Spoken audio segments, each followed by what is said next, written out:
An oil drop of 12 excess electron is held stationary under a constant electric field of 2.55 into 10 raised to power 4 Newton per Coulomb.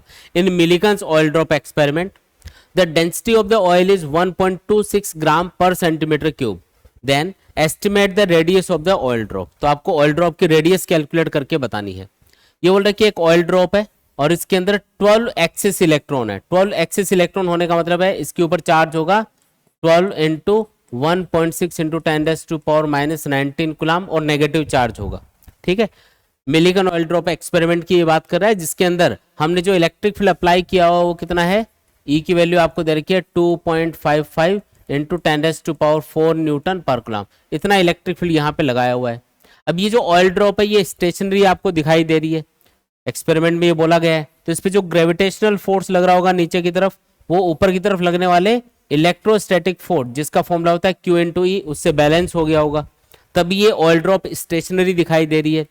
Oil की density आपको दे रखी है rho equal to 1.26 ग्राम पर centimetre cube. पहले तो इसको kilogram पर metre cube में चेंज करना पड़ेगा ऐसा यूनिट्स में. तो पहले लिखेंगे 1.26 ग्राम को किलोग्राम में चेंज करने के लिए 10 की पावर -3 किलोग्राम लिख देंगे और अपॉन में क्या है यहाँ पे सेंटीमीटर क्यूब. सेंटीमीटर को मीटर में चेंज करने के लिए 10 की पावर -2 मीटर लिखना पड़ेगा, फिर इसका क्यूब करना पड़ेगा. तो सॉल्व करोगे तो 1.26 इनटू ये देखो 10 की पावर -6 बनेगा, ऊपर जाएगा तो 10 की पावर +6 बन जाएगा. एक 10 की पावर -3 कैंसिल करने के बाद में 10 की पावर +3 बचेगा. तो ये आ गया किलोग्राम पर मीटर क्यूब के अंदर डेटा. तो डेंसिटी ऑफ द ऑयल अपने पास आ चुकी है किलोग्राम पर मीटर क्यूब के अंदर. ठीक है, अब पूछा क्या है, इसने पूछा कि ये जो ऑयल ड्रॉप है इसकी रेडियस कैलकुलेट करके बताओ. क्या कैलकुलेट करके बताना है, रेडियस. तो हमको ये जो ऑयल ड्रॉप है ये स्टेशनरी दिखाई दे रही है अपनी जगह पे. स्टेशनरी होने का मतलब इस पे जो दोनों फोर्स लग रहे होंगे कौन कौन से, एक तो mg और एक QE, ये दोनों आपस में बराबर होंगे तभी ये स्टेशनरी दिखाई दे रही है. अब यहाँ पे रेडियस तो कहीं आ ही नहीं रही है फॉर्मूले के अंदर जो आपको पूछा जा रहा है. देखो मास का फॉर्मूला क्या होता है डेंसिटी के टर्म्स में, जैसे डेंसिटी की डेफिनेशन होती है मास अपॉन वॉल्यूम. तो मास इक्वल टू क्या लिख सकते हो, डेंसिटी इनटू वॉल्यूम. वॉल्यूम किसका लेना है, इस ऑयल ड्रॉप का. ऑयल ड्रॉप कौन सी शेप की है, स्फेरिकल है. स्फेयर का वॉल्यूम होता है 4/3 पाई r क्यूब के बराबर into G equal to Q into E आ जाएगा. पहले r क्यूब कैलकुलेट करेंगे यहाँ से. r क्यूब यहाँ पे आएगा, ये इधर ले जाओ तो 3QE डिवाइडेड बाई 4 पाई रो जी. अब ये सारी वैल्यूज पुट कर दो. इससे पहले आएगा r क्यूब, फिर पावर 1/3 करेंगे तो r की वैल्यू अपने पास निकल के आ जाएगी. q की वैल्यू कितनी है, तो इसमें 12 एक्सेस इलेक्ट्रॉन है और इलेक्ट्रॉन पे चार्ज होता है 1.6 इंटू 10 रेज़ टू पावर -19. तो उसको 12 से मल्टीप्लाई कर देंगे तो अपने पास ऑयल ड्रॉप का चार्ज आ जाएगा. फिर इलेक्ट्रिक फील्ड आपको दिया हुआ है डायरेक्टली 2.55 इंटू 10 की पावर 4. ठीक है, डिवाइडेड बाई 4. पाई की वैल्यू कितनी होती है 3.14. रो की वैल्यू कितनी दे रखी है 1.26 इंटू 10 की पावर 3 और जी की वैल्यू 10 ले लेते हैं. तो इससे अपने पास क्या आएगा, पहले r क्यूब की वैल्यू निकल के आएगी. फिर r की वैल्यू फाइंड करने के लिए जो भी आंसर आ रहा होगा यहाँ से उसकी पावर 1/3 कर देंगे तो मीटर के अंदर अपने पास ऑयल ड्रॉप की रेडियस निकल के आ जाएगी. आया समझ में. तो इस तरीके से ये कैलकुलेशन करनी है, कैलकुलेशन कर लेना कंप्लीट. बस यहाँ पे कैलकुलेशन छोड़ी है मैंने. पहले r क्यूब की वैल्यू निकालो, उसके बाद में पावर 1/3 करोगे तो radius of the oil drop निकल के आ जाएगा अपने पास. बोलो आया क्या समझ में. तो इस क्वेश्चन में आपको पूछा जा रहा है two identical conducting balls A and B having charges -q and 3q respectively.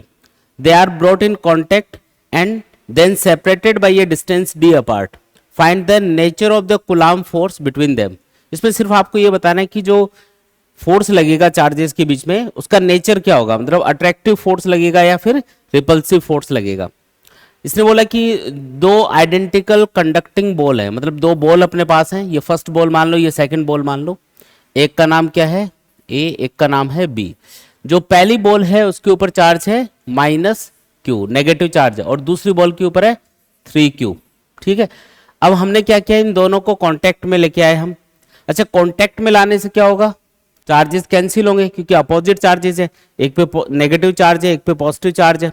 तो जैसे आप इनको कांटेक्ट में लाओगे अगर आप इनको कांटेक्ट में लेके आते हो तो क्या होगा, ये जो नेगेटिव चार्ज है ये पॉजिटिव चार्ज को कैंसिल करेगा और फाइनली कितना चार्ज बचेगा, तो 3q माइनस क्यू करोगे तो 2q बचेगा, है ना। और वो जो 2q चार्ज होगा वो इक्वली दोनों पे डिवाइड हो जाएगा, मतलब q इस पे चला जाएगा और q इस पे, क्योंकि दोनों का साइज बराबर है।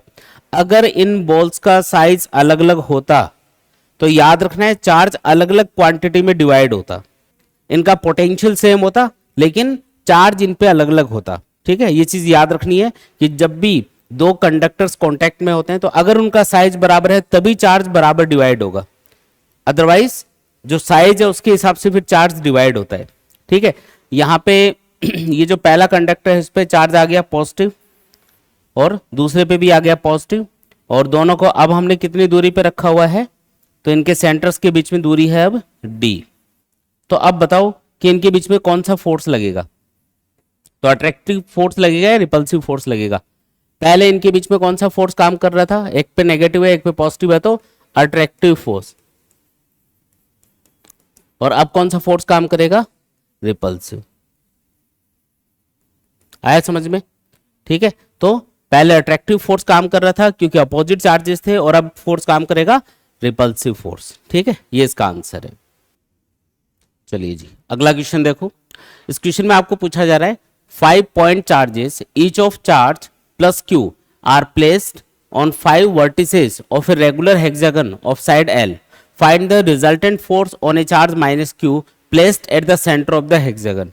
देखो ये बोल रहा है कि एक हेक्सागन है और इस हेक्सागन के 5 कॉर्नर्स के ऊपर 1 2 3 4 5, इन 5 कॉर्नर्स के ऊपर हमने चार्जेस को रखा हुआ है और सेंटर पे भी एक चार्ज रखा हुआ है माइनस क्यू।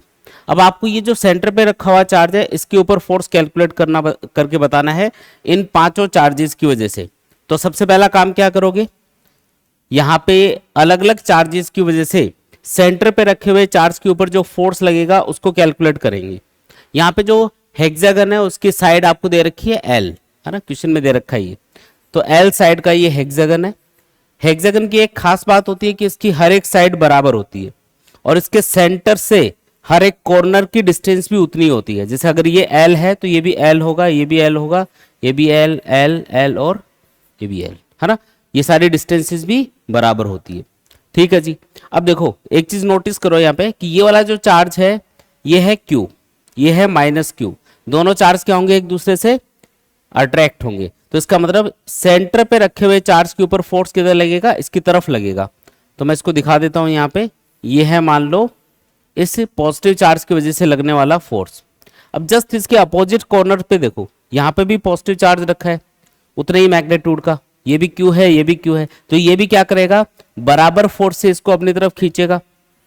तो इस पे इधर भी एक फोर्स लगेगा, मतलब जितना फोर्स ये है ना उतना ही फोर्स ये भी होगा, और ये दोनों फोर्स क्या हो जाएंगे आपस में कैंसिल। क्यों, क्योंकि ये दोनों इक्वल हैं और एक दूसरे के अपोजिट हैं, इसलिए आपस में ये कैंसिल।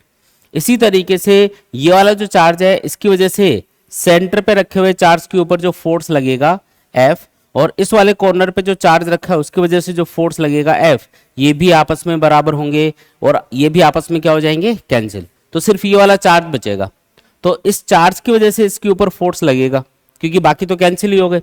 अब ये वाला जो चार्ज है ये इसको अपनी तरफ खींचेगा, है ना, मान लो ये F फोर्स अप्लाई कर रहा है, तो ये F फोर्स कितना होगा, तो दोनों चार्जेस का मैग्नीट्यूड आपको पता ही है, ये भी Q है ये भी Q है, और दूरी कितनी है L। तो जो फोर्स का मैग्नीट्यूड में हम सिंबल नहीं लेते, तो आप इस वाले चार्ज की वजह से जब इस पे फोर्स कैलकुलेट करोगे तो ये फोर्स आएगा K Q into Q divided by L square.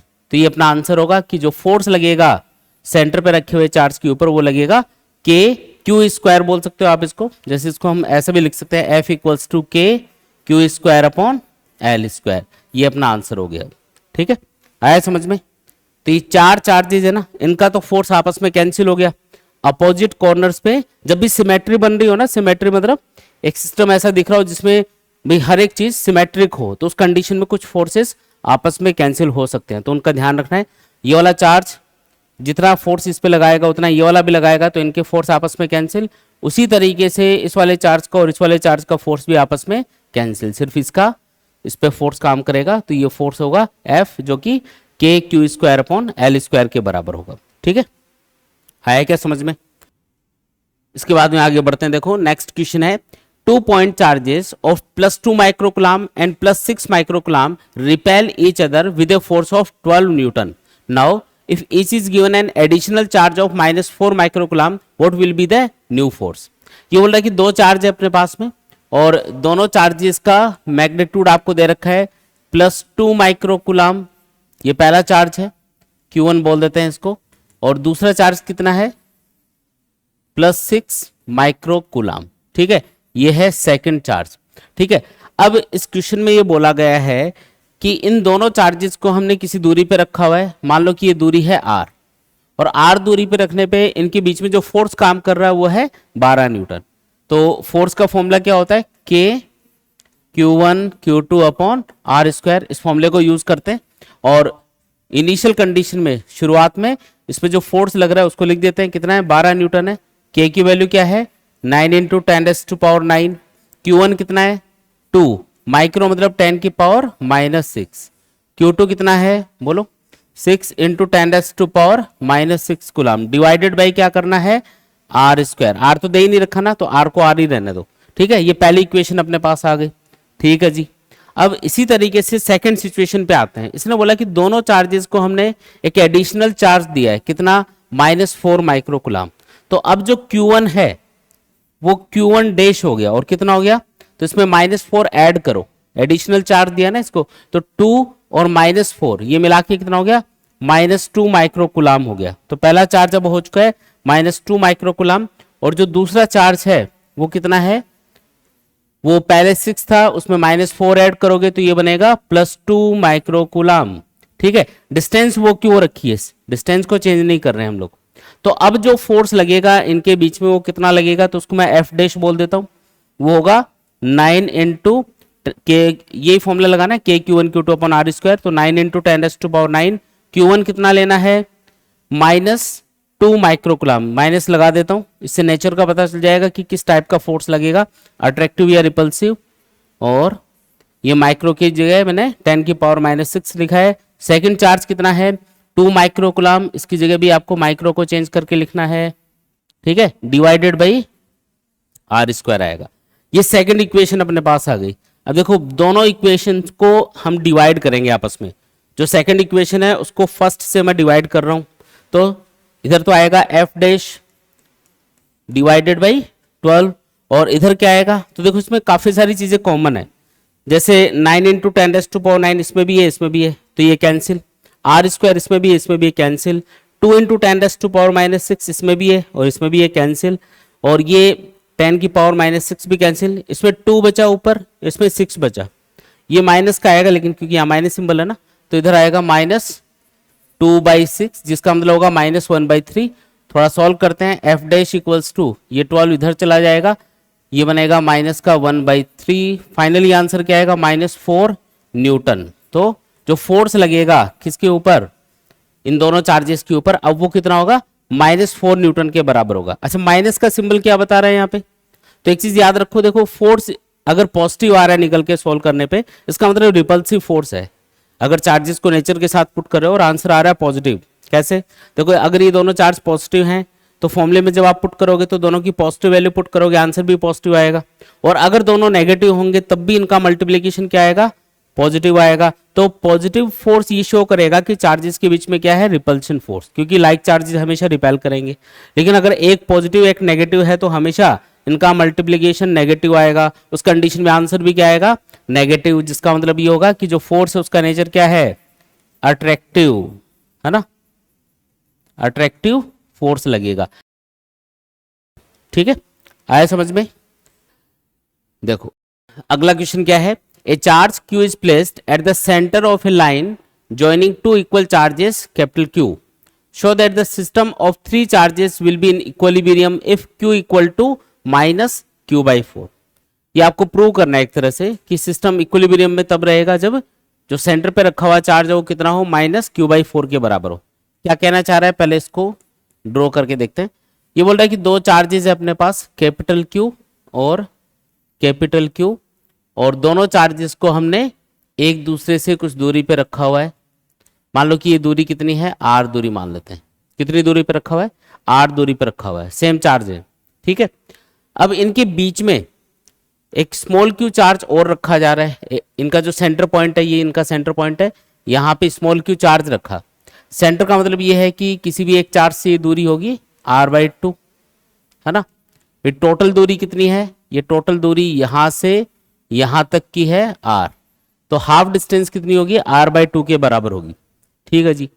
अब ये कहना चाह रहा है कि ये जो पूरा सिस्टम है जिसमें 3 चार्जेस हैं, capital Q, small Q, capital Q, ये तभी इक्विलिब्रियम कंडीशन में रहेगा जब स्मॉल क्यू कितना हो, -q/4 के बराबर हो। क्वेश्चन समझ में आ गया।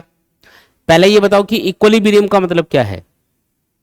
इक्विलिब्रियम मतलब क्या है, इसने एक वर्ड यूज किया ना, इक्विलिब्रियम, क्या मतलब होता है इसका। देखो, अगर किसी भी ऑब्जेक्ट पे टोटल फोर्स 0 होता है या टोटल टॉर्क 0 होता है, तो उस कंडीशन में उसको इक्विलिब्रियम कंडीशन में बोला जाता है। क्या कंडीशन है, नेट फोर्स और नेट टॉर्क क्या होनी चाहिए, 0। फॉर एग्जाम्पल, मान लो कि आप इस बेंच पे बैठे हो, तो क्या आप पे टोटल फोर्स 0 है, हाँ जी, टोटल फोर्स 0 है। जैसे आप इस बेंच पे बैठे हो, ये आपकी बेंच है मान लो, ठीक है, तो इसके ऊपर आप बैठे हो, ये लो, तो आपके ऊपर 2 फोर्स काम कर रहे होंगे। कौन कौन से 2 फोर्स, एक तो ग्रेविटेशनल फोर्स mg और दूसरा नॉर्मल रिएक्शन फोर्स, ये नॉर्मल रिएक्शन फोर्स, और दोनों फोर्स आपस में क्या हो रहे हैं, कैंसिल आउट हो रहे हैं, इसलिए आपको नेट फोर्स 0 फील हो रहा है। अगर ये नॉर्मल रिएक्शन फोर्स नहीं होता तो आप नीचे गिर जाते इस फोर्स की वजह से, और अगर ये फोर्स नहीं होता, सिर्फ ये होता, तो आप ऊपर उड़ जाते, है ना। दोनों ही काम नहीं हो रहे, इसका मतलब नेट फोर्स 0 है। तो फोर्स काम कर सकते हैं ऑब्जेक्ट पे, लेकिन टोटल 0 आना चाहिए, नेट फोर्स क्या आना चाहिए, 0 आना चाहिए। तो उस कंडीशन को हम क्या बोलेंगे, इक्विलिब्रियम कंडीशन बोलेंगे। ये समझ में आया। तो आपको ये चेक करना है कि तीनों जो चार्ज है उन पे नेट फोर्स क्या होना चाहिए, 0। सबसे पहले सेंटर वाले चार्ज को देखते हैं। तो कोई ये जो सेंटर पे चार्ज रखा हुआ है, ये इस वाले चार्ज से क्या होगा, रिपेल होगा। अभी ये मान के चल रहा है कि ये पॉजिटिव है, अभी पता नहीं है अपन को, एक बार ये मान लेते हैं कि ये पॉजिटिव है, ये वाला चार्ज। तो ये वाला जो चार्ज है ये इससे क्या होगा, रिपेल होगा, तो इधर फोर्स लगेगा। और ये वाला चार्ज भी इसको बराबर फोर्स से रिपेल करेगा। बराबर फोर्स से क्यों, क्योंकि जितना ये है उतना ये है, ये दूरी और ये दूरी बराबर है। इसका मतलब ये जो सेंटर पे रखा हुआ चार्ज है, इस पे नेट फोर्स क्या हो जाएगा, 0, क्योंकि दोनों आपस में कैंसिल, है ना। तो जो सेंटर पे रखा हुआ चार्ज है क्या, वो हमेशा इक्विलिब्रियम कंडीशन में रहेगा, हमेशा इक्विलिब्रियम में रहेगा, क्योंकि इस पे नेट फोर्स हमेशा 0 आएगा। ये अगर नेगेटिव होगा ना, तो भी ये इक्विलिब्रियम में रहेगा। जैसे अगर ये नेगेटिव है, तो जितने फोर्स ये वाला चार्ज इसको अट्रैक्ट करेगा, उतने ही फोर्स ये वाला चार्ज भी अट्रैक्ट करेगा, अगेन दोनों फोर्स कैंसिल। तो हम ये बोल सकते हैं the charge at the centre is always in equilibrium, ठीक है, ये हमेशा ही इक्विलिब्रियम कंडीशन में रहेगा, ठीक है जी। तो इसका तो काम हो गया, ये इक्विलिब्रियम में है। अब इन दोनों को चेक करना है, तो इन दोनों की एक ही कंडीशन होगी, क्योंकि डायग्राम में सिमेट्री है। जो कंडीशन इसके लिए अप्लाई होगी वो इसके लिए भी अप्लाई होगी, इक्विलिब्रियम के लिए। तो मैं किसी एक चार्ज के लिए कंडीशन देखता हूँ, तो ये वाला जो चार्ज है इसको देखते हैं, ये कब इक्विलिब्रियम में रहेगा, वही कंडीशन उसके लिए लगेगी। अब ये वाला चार्ज कब इक्विलिब्रियम में रहेगा, जब इस पर नेट फोर्स 0 होगा। इस पर कौन कौन से चार्ज फोर्स लगा रहे हैं, एक तो ये वाला लगा रहा है, एक ये वाला चार्ज फोर्स लगा रहा है, तो दोनों का टोटल क्या आना चाहिए, 0, तभी इक्विलिब्रियम में होगा। तो हम लिख देते हैं for charge capital Q to be in equilibrium क्या जरूरी है, इस पे नेट फोर्स 0 होना जरूरी है। तो नेट फोर्स निकालो, इस पे एक तो इसकी वजह से फोर्स आएगा जो कि होगा K Q1 Q2 upon R² वाला फॉर्मूला लगाना है। K फर्स्ट चार्ज है Q, सेकंड चार्ज है स्मॉल q, और इनके बीच में दूरी कितनी है r/2, तो इसका स्क्वायर कर दो, ठीक है। प्लस फिर इस चार्ज की वजह से इस पे जो फोर्स लगेगा वो कैलकुलेट करो, K Q into Q divided by R², ठीक है। और टोटल क्या आना चाहिए, 0 आना चाहिए। क्लियर है बात। अच्छा जी, अब देखो ये वाला जो टर्म है इसको मैं उधर लेके जा रहा हूं, तो ये इधर तो बनेगा K Q into small q divided by, ये बनेगा R²/4, 4 ऊपर चला जाएगा ना, समझ में आया कि R²/4 बना, 4 ऊपर चला गया, इक्वल टू ये इधर आएगा minus K Q into Q divided by R²। क्या कुछ चीजें कैंसिल हो रही हैं, K Q और आर स्क्वायर, ये आपस में कैंसिल दोनों साइड में। इधर स्मॉल क्यू और 4 बचा, इधर माइनस कैपिटल क्यू बचा। थोड़ा सॉल्व कर लेंगे। इधर आएगा जैसे 4 क्यू, इधर है माइनस का क्यू, तो बताओ स्मॉल क्यू क्या आया, माइनस क्यू बाई 4। यही आपको पूछा है कि जो सेंटर पे रखा हुआ चार्ज है वो कितना होना चाहिए ताकि ये पूरा सिस्टम इक्विलिब्रियम में रहे। तो सेंटर पे रखा हुआ चार्ज तो हमेशा इक्विलिब्रियम में है, इन दोनों के इक्विलिब्रियम, क्योंकि तीनों चार्जेस को आपको चेक करना है, तो इन दोनों चार्जेस के लिए जो कंडीशन है वो ये है। तो जो सेंटर पे रखा हुआ चार्ज है वो इतना होना चाहिए, फिर तीनों चार्ज इक्विलिब्रियम में रहेंगे, ये भी और ये भी। ठीक है, आया समझ में? चलिए जी आगे बढ़ते हैं। नेक्स्ट क्वेश्चन देखो, two fixed point charges plus 4e and plus e units are separated by a distance a, where should the third point charge be placed for it to be in equilibrium. ये बोल रहा है कि दो fix charges है, मतलब वो fix है, वो हिलेंगे डुलेंगे नहीं, है ना, फिक्स किया हुआ, उनको चिपकाया हुआ है, ऐसा मान लो। तो ये जो पॉइंट है, मान लो कि यहाँ पे पहला चार्ज रखा है प्लस 4e और दूसरा जो चार्ज है वो यहाँ पे रखा है प्लस e, और कितनी दूरी है इनके बीच में, डिस्टेंस a है इनके बीच में। तो इधर दिखा देते हैं कि ये a डिस्टेंस पे दोनों रखे हुए हैं। ठीक है, इस तरीके से। अब ये बोल रहा है कि where should the third point charge be placed for it to be in equilibrium. तो इनके बीच में तीसरा चार्ज कहीं पे रखना है आपको, तो कहाँ पे रखा जाए ताकि वो तीसरा चार्ज, क्योंकि ये दो तो फिक्स है, वो जो तीसरा चार्ज है वो इक्विलिब्रियम कंडीशन में रहे, तीसरे को चेक करना है। अब देखो जो तीसरा चार्ज है उसको मैं अगर सेंटर पे रखूंगा तो ये वाला चार्ज ज्यादा फोर्स से उसको रिपेल करेगा, क्योंकि इसका मैग्नीट्यूड ज्यादा है, इसका मैग्नीट्यूड कम है। आया समझ में? तो जो नेट फोर्स है, जो टोटल फोर्स है वो जीरो नहीं आएगा। तो अगर आपको तीसरे चार्ज को इक्विलिब्रियम कंडीशन में रखना है तो उसके लिए जरूरी है कि ये वाला जो चार्ज फोर्स लगा रहा है और ये वाला जो चार्ज फोर्स लगा रहा है वो आपस में बराबर हो। और ऐसा तभी हो सकता है जब आप इसे थोड़ा सा दूर चले जाओ, इसके पास चले जाओ, है ना, ये तभी पॉसिबल है। तो आपको क्या करना पड़ेगा, इससे थोड़ा दूर जाना पड़ेगा, सेंटर से थोड़ा इधर आना पड़ेगा। मान लो यहाँ पे आ गए, ये जो लाइन है इस लाइन के ऊपर यहाँ पे आ गए और यहाँ पे तीसरे चार्ज को रखा इस बड़े वाले चार्ज से किसी x डिस्टेंस के ऊपर, और यहाँ पे जब इस चार्ज को रखा गया तो अब ये नेट फोर्स जीरो फील करेगा, क्योंकि इस वाले चार्ज की वजह से जो फोर्स लगेगा और इस वाले चार्ज की वजह से जो फोर्स लगेगा वो आपस में कैंसिल हो जाएंगे, है ना। तो आपको बताना कि ये दूरी कितनी होनी चाहिए, उसके लिए कहाँ पे रखें उसको। ये तो समझ में आ गया कि सेंटर के इधर रखना है, इधर नहीं रखेंगे, इधर रखोगे तो ये और ज्यादा फोर्स लगाएगा, उसका फोर्स कम हो जाएगा, तो फिर नेट फोर्स लगेगा, नेट फोर्स जीरो करना है ना। तो ये वाला जो चार्ज है स्मॉल क्यू, ये तब इक्विलिब्रियम में रहेगा अब जब इस पे नेट फोर्स जीरो हो जाएगा। तो इस पे नेट फोर्स जीरो कब होगा, जब इसकी वजह से लगने वाला फोर्स, इसको मैं F1 बोल देता हूं, और दूसरे वाले चार्ज की वजह से लगने वाला फोर्स F2, ये आपस में इक्वल होंगे, क्योंकि तभी तो कैंसिल होंगे, है ना। तो हम लिख देते हैं for charge small Q to be in equilibrium क्या होना चाहिए, F1 और F2 आपस में बराबर होने चाहिए। ठीक है, F1 F2 को बराबर पुट करेंगे। तो पहले F1 देख लो, इसकी वजह से इस पर कितना फोर्स लगेगा, लगाओ कूलम्ब्स लो।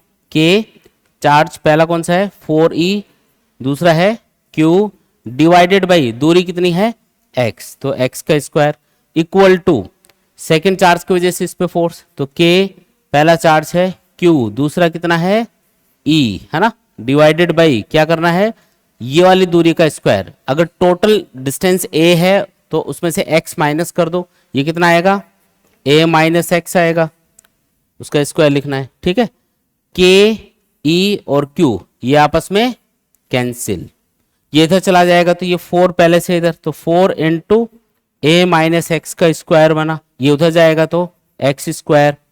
अब दोनों साइड में अंडर रूट कर देते हैं तो ये आएगा 2a माइनस एक्स, इधर आएगा x, थोड़ा सॉल्व करते हैं, ये 2a और ये आएगा माइनस का 2x, है ना, 2x उधर जाएगा तो ये बन जाएगा इसमें ऐड होके 3x।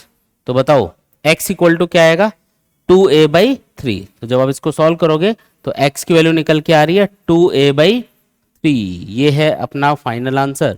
मतलब बड़े वाले चार्ज से आपको 2a बाई 3 डिस्टेंस पे इसमें बीच में जो चार्ज रखा है उसको रखना पड़ेगा। ठीक है, आया समझ में, क्लियर है एकदम? ठीक है जी, इसके बाद में आगे बढ़ते हैं। देखो एक और क्वेश्चन है, two equal positive charges each of 2 microcoulomb interact with a third positive charge of 3 microcoulomb. ये दोनों पॉजिटिव चार्ज हैं और ये इस थर्ड पॉजिटिव चार्ज से इंटरेक्ट कर रहे हैं, मतलब इस पे फोर्स वगैरह लगा रहे हैं, एच ऑन इन फिगर।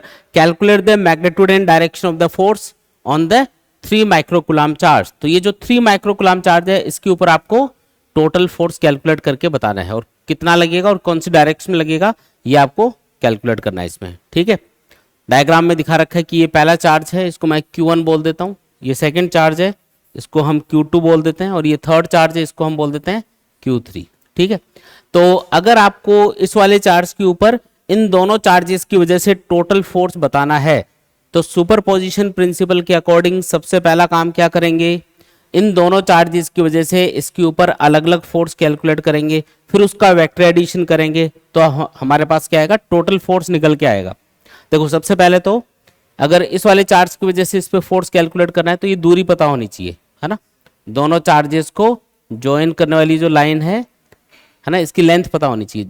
ये देखो ये वाली जो डिस्टेंस ये 3 दे रखी है, ये दे रखी है 4, तो ये कितना होगा, √3 स्क्वायर प्लस 4 स्क्वायर यानी कि 5 मीटर, सीधा लिख दूं। और इसी तरीके से ये वाला चार्ज इससे कितना दूर होगा बताओ, सेम डिस्टेंस, ये 3 है ये 4 है, तो ये कितना आएगा, 5 मीटर आएगा। अच्छा एक चीज नोटिस करो, यहाँ पे ये 2 माइक्रोकुलाम है, ये 2 माइक्रोकुलाम है, ये दूरी 5 मीटर है, ये दूरी भी 5 मीटर है, तो जितना फोर्स ये वाला चार्ज इसके ऊपर लगा रहा होगा उतना ही फोर्स ये वाला चार्ज भी इसके ऊपर लगाएगा। फोर्स बराबर होंगे या अलग अलग होंगे, बराबर होंगे। ठीक है, अच्छा ये वाला जो चार्ज है ये इस पे रिपल्शन फोर्स लगाएगा इधर बाहर की तरफ, इसको दिखा देते हैं यहाँ पे, और इसका नाम रख देते हैं F31 क्योंकि 3 पे लग रहा है 1 की वजह से, और इसकी वजह से जो फोर्स लगेगा उसको हम इधर दिखा देते हैं, है ना, ऐसे बाहर की तरफ, और इसका नाम क्या रखें, F32, और दोनों आपस में बराबर होंगे। कैलकुलेट कर लेते हैं इधर कितना होगा इनका मैग्नीट्यूड, F31 और F32।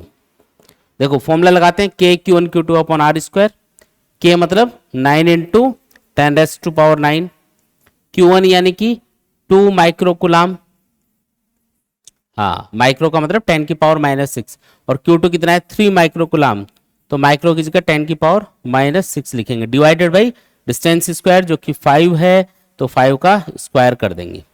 ठीक है, तो ये अपने पास में फोर्स निकल के आएगा। थोड़ा सा सॉल्व कर लेते हैं, जैसे ये 9 इंटू 2 इंटू 3 यानी कि ये बना 54, ये बनेगा 25, और इंटू 10 की पावर कितना आएगा बोलो, तो ये आएगा -3, ये आ गया अपने पास में फोर्स, मतलब इस वाले फोर्स और इस वाले फोर्स का मैग्नीट्यूड आ गया इतना। थोड़ा और सॉल्व कर सकते हैं, अभी यहाँ पे ही रखते हैं इसको। अब हमें तो टोटल फोर्स बताना है लेकिन, तो इन दोनों को ऐड करना है। अब ऐड करने के लिए तो इनके बीच का एंगल पता होना चाहिए। यहाँ पे मैं कुछ एंगल्स बता रहा हूँ, जैसे मान लो कि ये वाला एंगल कितना है, थीटा। अगर ये थीटा है तो इसके वर्टिकली अपोजिट ये सामने वाला एंगल कितना होगा, ये भी थीटा होगा, है ना। अच्छा ये थीटा है तो नीचे वाला एंगल भी तो थीटा ही होना चाहिए, क्योंकि ऊपर वाला ट्राइंगल और नीचे वाला ट्राइंगल एक जैसे ही है, तो ये थीटा है तो ये भी थीटा, और अगर ये थीटा है तो इसके सामने वर्टिकली अपोजिट ये वाला एंगल भी क्या होगा, थीटा के बराबर होगा। ठीक है, अब अगर ये टोटल एंगल यानी कि 2 थीटा अगर आपको पता है तो आप वेक्टर एडिशन वाला फॉर्मूला डायरेक्टली लगा सकते हो।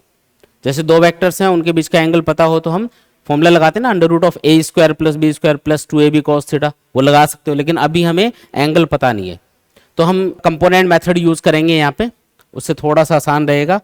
कंपोनेंट मेथड ये बोलता है कि जो भी वेक्टर दे रखे हैं उनके कंपोनेंट्स कर लो वर्टिकल हॉरिजॉन्टल डायरेक्शन में, और उसके बाद में उनको सेपरेटली ऐड कर लो, फिर उनका रिजल्टेंट फाइंड कर लो। जैसे ये F31 है, अब मैं इसके कंपोनेंट्स करूंगा, तो कोई भी वेक्टर हो उसका थीटा से जुड़ा हुआ जो कंपोनेंट है वो होता है हमेशा कोस, तो इधर जो कंपोनेंट जाएगा वो आएगा F31 cos थीटा, इधर जो कंपोनेंट जाएगा वो होगा F31 sin थीटा। ठीक है, इसी तरीके से F32 के कंपोनेंट करो, इसका इधर जो कंपोनेंट जाएगा वो होगा F32 cos थीटा, इधर जो कंपोनेंट आएगा वो क्या होगा, F32 sin थीटा। ठीक है, अब बताओ कौन से कंपोनेंट इक्वल एंड अपोजिट हैं, ये वाले कंपोनेंट इक्वल एंड अपोजिट है, तो क्या हो जाएंगे आपस में कैंसिल, ये आपस में कैंसिल, ये दोनों एक ही डायरेक्शन में है तो ये दोनों क्या होंगे, ऐड होंगे। तो जो टोटल फोर्स अपने पास निकल के आएगा थर्ड चार्ज के ऊपर, F3 लिख देते हैं उसको, वो बराबर होगा F31 cos थीटा प्लस, मैं इनको सिंपली कैसे ऐड कर रहा हूँ, ये तो वेक्टर क्वांटिटी है ना, देखो दो वेक्टर अगर सेम डायरेक्शन में हो तो इनको सिंपली आप ऐड कर सकते हो, सिंपल एडिशन आप उसके लिए यूज कर सकते हो। तो ये आ जाएगा F31 cos theta plus F32 cos theta. F31 और F32 बराबर है इसलिए हम इसको लिख सकते हैं 2F31 cos थीटा। अब मैं इन सब की वैल्यूज पुट कर रहा हूं, 2 इंटू F31 कितना है, F31 F32 बराबर ये है 54/25 इंटू 10 की पावर -3। cos थीटा कहां से लाओगे, तो ये जो डायग्राम है इसको ध्यान से देखो, इस डायग्राम के अंदर ये एक राइट एंगल ट्राइंगल बन रहा है, ये एंगल थीटा है, तो बताओ इसमें cos थीटा क्या होगा, cos थीटा होगा बेस अपॉन हाइपोटेनियस, यानी कि 4/5। इसको सॉल्व कर लेंगे तो इससे अपने पास क्या आ जाएगा, थर्ड चार्ज पे लगने वाला टोटल फोर्स निकल के आ जाएगा। तो इस तरीके से आपको कैलकुलेशन करनी है, कर लोगे इसको कंप्लीट, बस ये कैलकुलेशन करके आंसर फाइंड कर लेना, ठीक है। आया समझ में, क्वेश्चन करते हैं, देखो बहुत अच्छा क्वेश्चन है। देखो क्वेश्चन क्या है, 2 point charges Q1 and Q2 of magnitude 10⁻⁻8 coulomb and 10⁻⁻8 coulomb respectively are placed 0.1 meter apart. Calculate the electric field at point A, B and C in the given figure. अब इस diagram के अंदर जो point A कहाँ पे, ये वाला A, B और C, इन तीन पॉइंट्स के ऊपर आपको इलेक्ट्रिक फील्ड कैलकुलेट करके बताना है।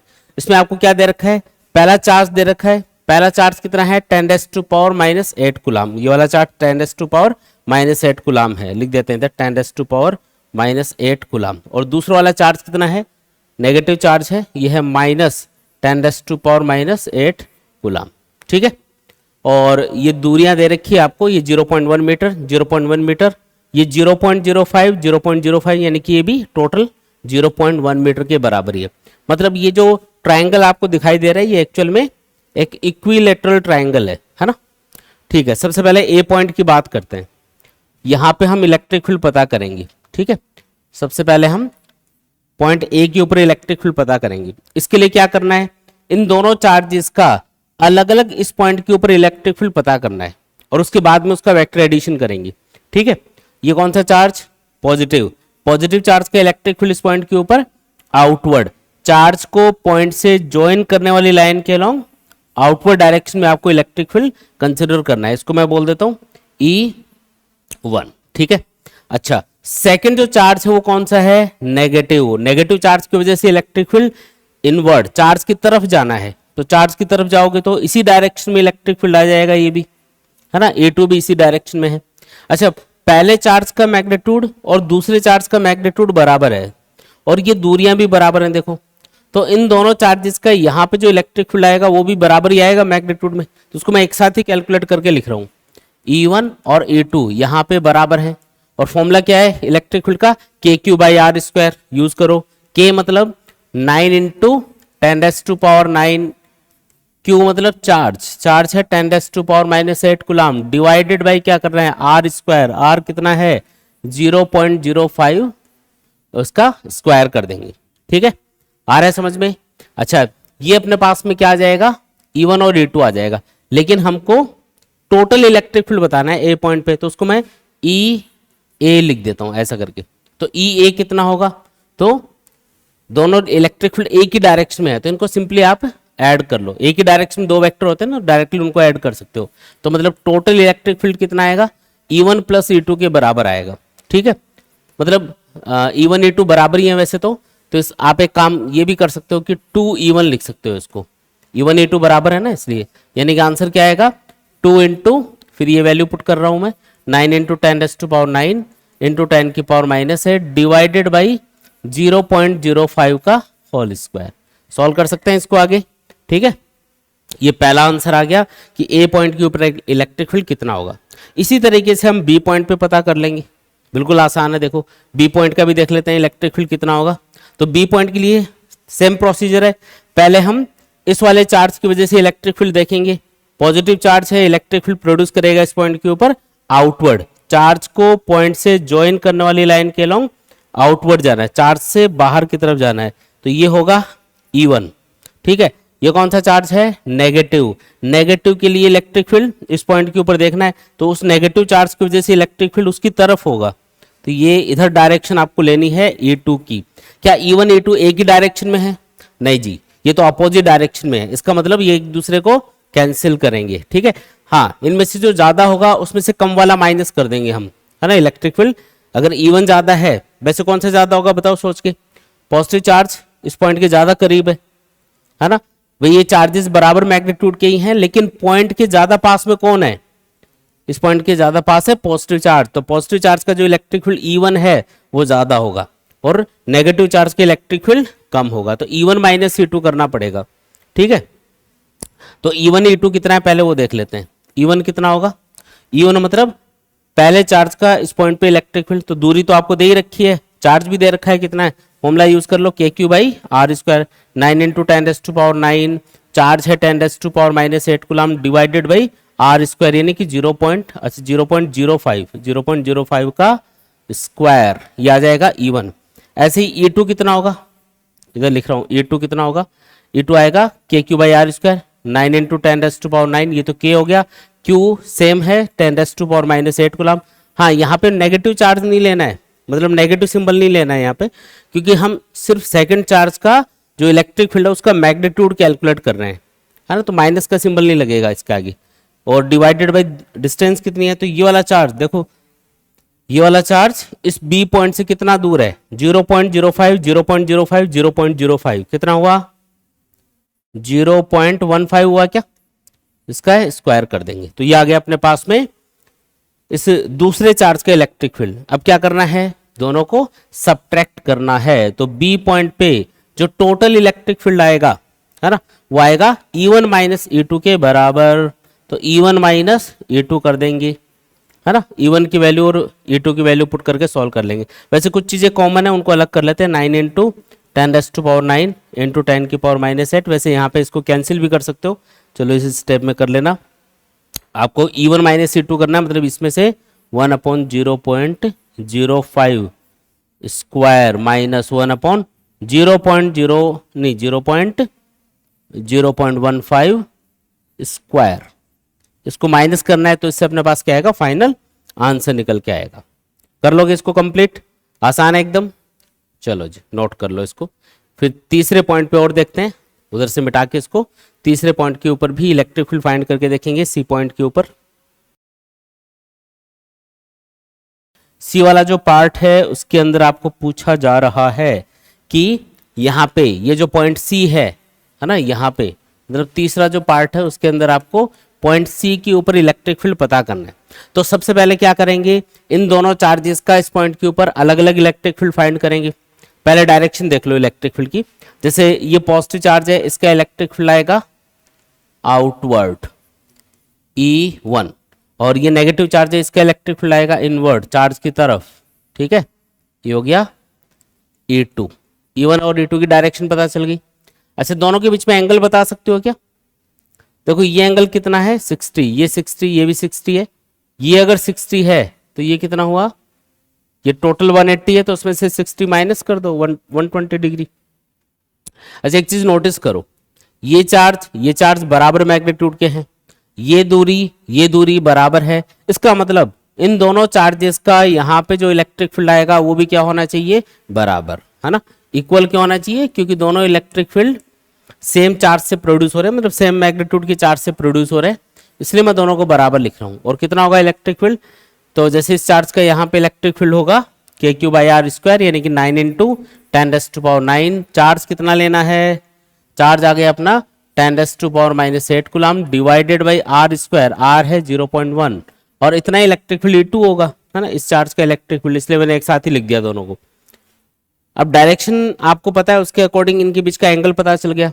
और कोई भी दो वेक्टर हो, अगर आपको उनके बीच का एंगल पता हो तो वेक्टर एडिशन वाले फॉर्मूले से उनका रिजल्टेंट इजीली फाइंड किया जा सकता है। कौन सा फॉर्मूला लगाएंगे इसके लिए, जैसे ए और बी दो वेक्टर्स है, उनके बीच का एंगल थीटा है, तो फॉर्मूला होता है √A² + B² + 2AB cos theta. उसी तरीके से यहाँ पे कौन है, दो वेक्टर E1 और E2, इनके बीच का एंगल कितना है 120, क्या लिखेंगे E1 square plus E2 square plus 2E1 E2 cos 120 degree. अच्छा E1 E2 बराबर हैं, इसलिए मैं E2 को E1 से रिप्लेस कर रहा हूं। मैं E2 की जगह क्या लिख रहा हूं E1, ठीक है 2E1 इंटू E1। अच्छा cos 120 कितना होता है, cos 120 ये होता है -1/2, cos 120 होता है -1/2। तो ये 2 से 2 कैंसिल, ये माइनस का E1 स्क्वायर बनेगा, जो एक E1 स्क्वायर को कैंसिल कर देगा, अंडर रूट में बचेगा सिर्फ और सिर्फ E1 स्क्वायर, यानी कि आंसर आएगा E1। और E1 तो ऑलरेडी हमने लिखा हुआ कितना है ना, EC लिख देता हूँ इसको मैं EC। तो EC कितना आया E1 के बराबर, यानी कि 9 × 10 की पावर -8 डिवाइडेड बाई क्या कर देना है 0.1 का स्क्वायर। थोड़ा सॉल्व कर लेते हैं। देखो ये 10 की पावर 1 बचेगा ऊपर, तो ये 10 की पावर -2 बनेगा, क्योंकि 0.1 को 10 की पावर -1 लिखोगे, स्क्वायर करोगे 10 की पावर -2, ये ऊपर चला जाएगा। तो ये फाइनली आंसर आएगा 10⁻3। यूनिट क्या होती है इलेक्ट्रिक फील्ड की, न्यूटन पर कूलाम, याद रखनी है। बहुत बार एग्जाम में पूछते हैं कि इलेक्ट्रिक फील्ड की ऐसा यूनिट बताओ, तो न्यूटन पर कूलाम इज द ऐसा यूनिट ऑफ इलेक्ट्रिक फील्ड। आया समझ में। तो ये जो क्वेश्चन है ना, सुपर पोजिशन प्रिंसिपल के ऊपर ही बेस्ड है। अलग अलग चार्ज का हम इलेक्ट्रिक फील्ड फाइंड कर रहे हैं, फिर उसका वेक्टर एडिशन कर रहे हैं। ठीक है, चलो आगे। ठीक है, तो क्वेश्चन क्या है देखो, what are the magnitude and direction of the electric field at centre of the square in figure if Q equal to 10⁻⁻8 coulomb and A equal to 5 centimetre. ये जो साइड्स हैं इस स्क्वायर की वो तो 5 सेंटीमीटर दे रखी है, और जो चार्ज है Q की वैल्यू दे रखी है ये, तो ये -2Q है, मतलब ये इससे डबल है, नेगेटिव चार्ज है। तो इस तरीके से ये चार्जेज आपको लेने हैं। पहले तो हम Q की टर्म्स में आंसर निकाल लेते हैं, फिर लास्ट में ये वैल्यूज पुट करेंगे तो फाइनल आंसर आ जाएगा। सबसे पहले तो कहाँ पे इलेक्ट्रिक फील्ड बताना है, at the centre of the square. Centre of the square ये है, तो यहाँ पे आपको इलेक्ट्रिक फील्ड बताना है। तो सबसे पहले क्या करेंगे, अलग अलग चार्ज का इस पॉइंट पे इलेक्ट्रिक फील्ड पता करेंगे, फिर उसका वेक्टर एडिशन कर लेंगे। अच्छा, सेंटर हर एक चार्ज से कितना दूर है, अगर ध्यान से देखो तो ये वाली डिस्टेंस कितनी है A, ये वाली A, अगर ये A है ये A है, तो ये पूरी डिस्टेंस यहाँ से यहाँ तक कितनी होगी √A² + A², यानी कि √2A निकल के आएगी। और उसका हाफ लेना है आपको, क्योंकि ये डिस्टेंस कितनी है, टोटल डिस्टेंस का हाफ। तो आपके लिए जो R होगा वो कितना होगा √2A का हाफ, यानी कि A/√2। समझ में आया। तो ये A/√2 है अपने पास। सेंटर से हर एक कॉर्नर की डिस्टेंस क्या है R, और R की वैल्यू हमने फाइंड कर ली, कितनी आई A/√2 आई। क्लियर है ये बात एकदम, ठीक है। A की वैल्यू हमको क्वेश्चन में गिवन है, लास्ट में हम पुट करके सॉल्व करेंगे। सबसे पहले तो एक काम करते हैं, देखो पहले इस चार्ज की वजह से इनका नाम रख देता हूं मैं, ताकि थोड़ा इजी हो जाए। ये Q1 है मान लो, ये Q2 है, ये Q3 चार्ज है, और ये कौन है Q4। देखो पहले चार्ज की वजह से, कौन सा चार्ज है ये पॉजिटिव, तो पॉजिटिव चार्ज की वजह से इलेक्ट्रिक फील्ड कौन सी डायरेक्शन में होगा, तो पॉजिटिव चार्ज की वजह से इलेक्ट्रिक फील्ड होगा सेंटर पे आउटवर्ड। आउटवर्ड मतलब इधर लेना है, क्या नाम रखें इसका E1, ठीक है।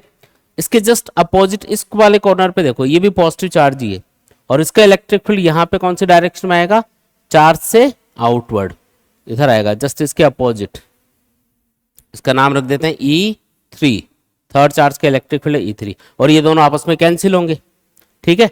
तो E1 और E3 कितना है पहले ये देख लेते हैं, उसके हिसाब से कैंसिल करेंगे।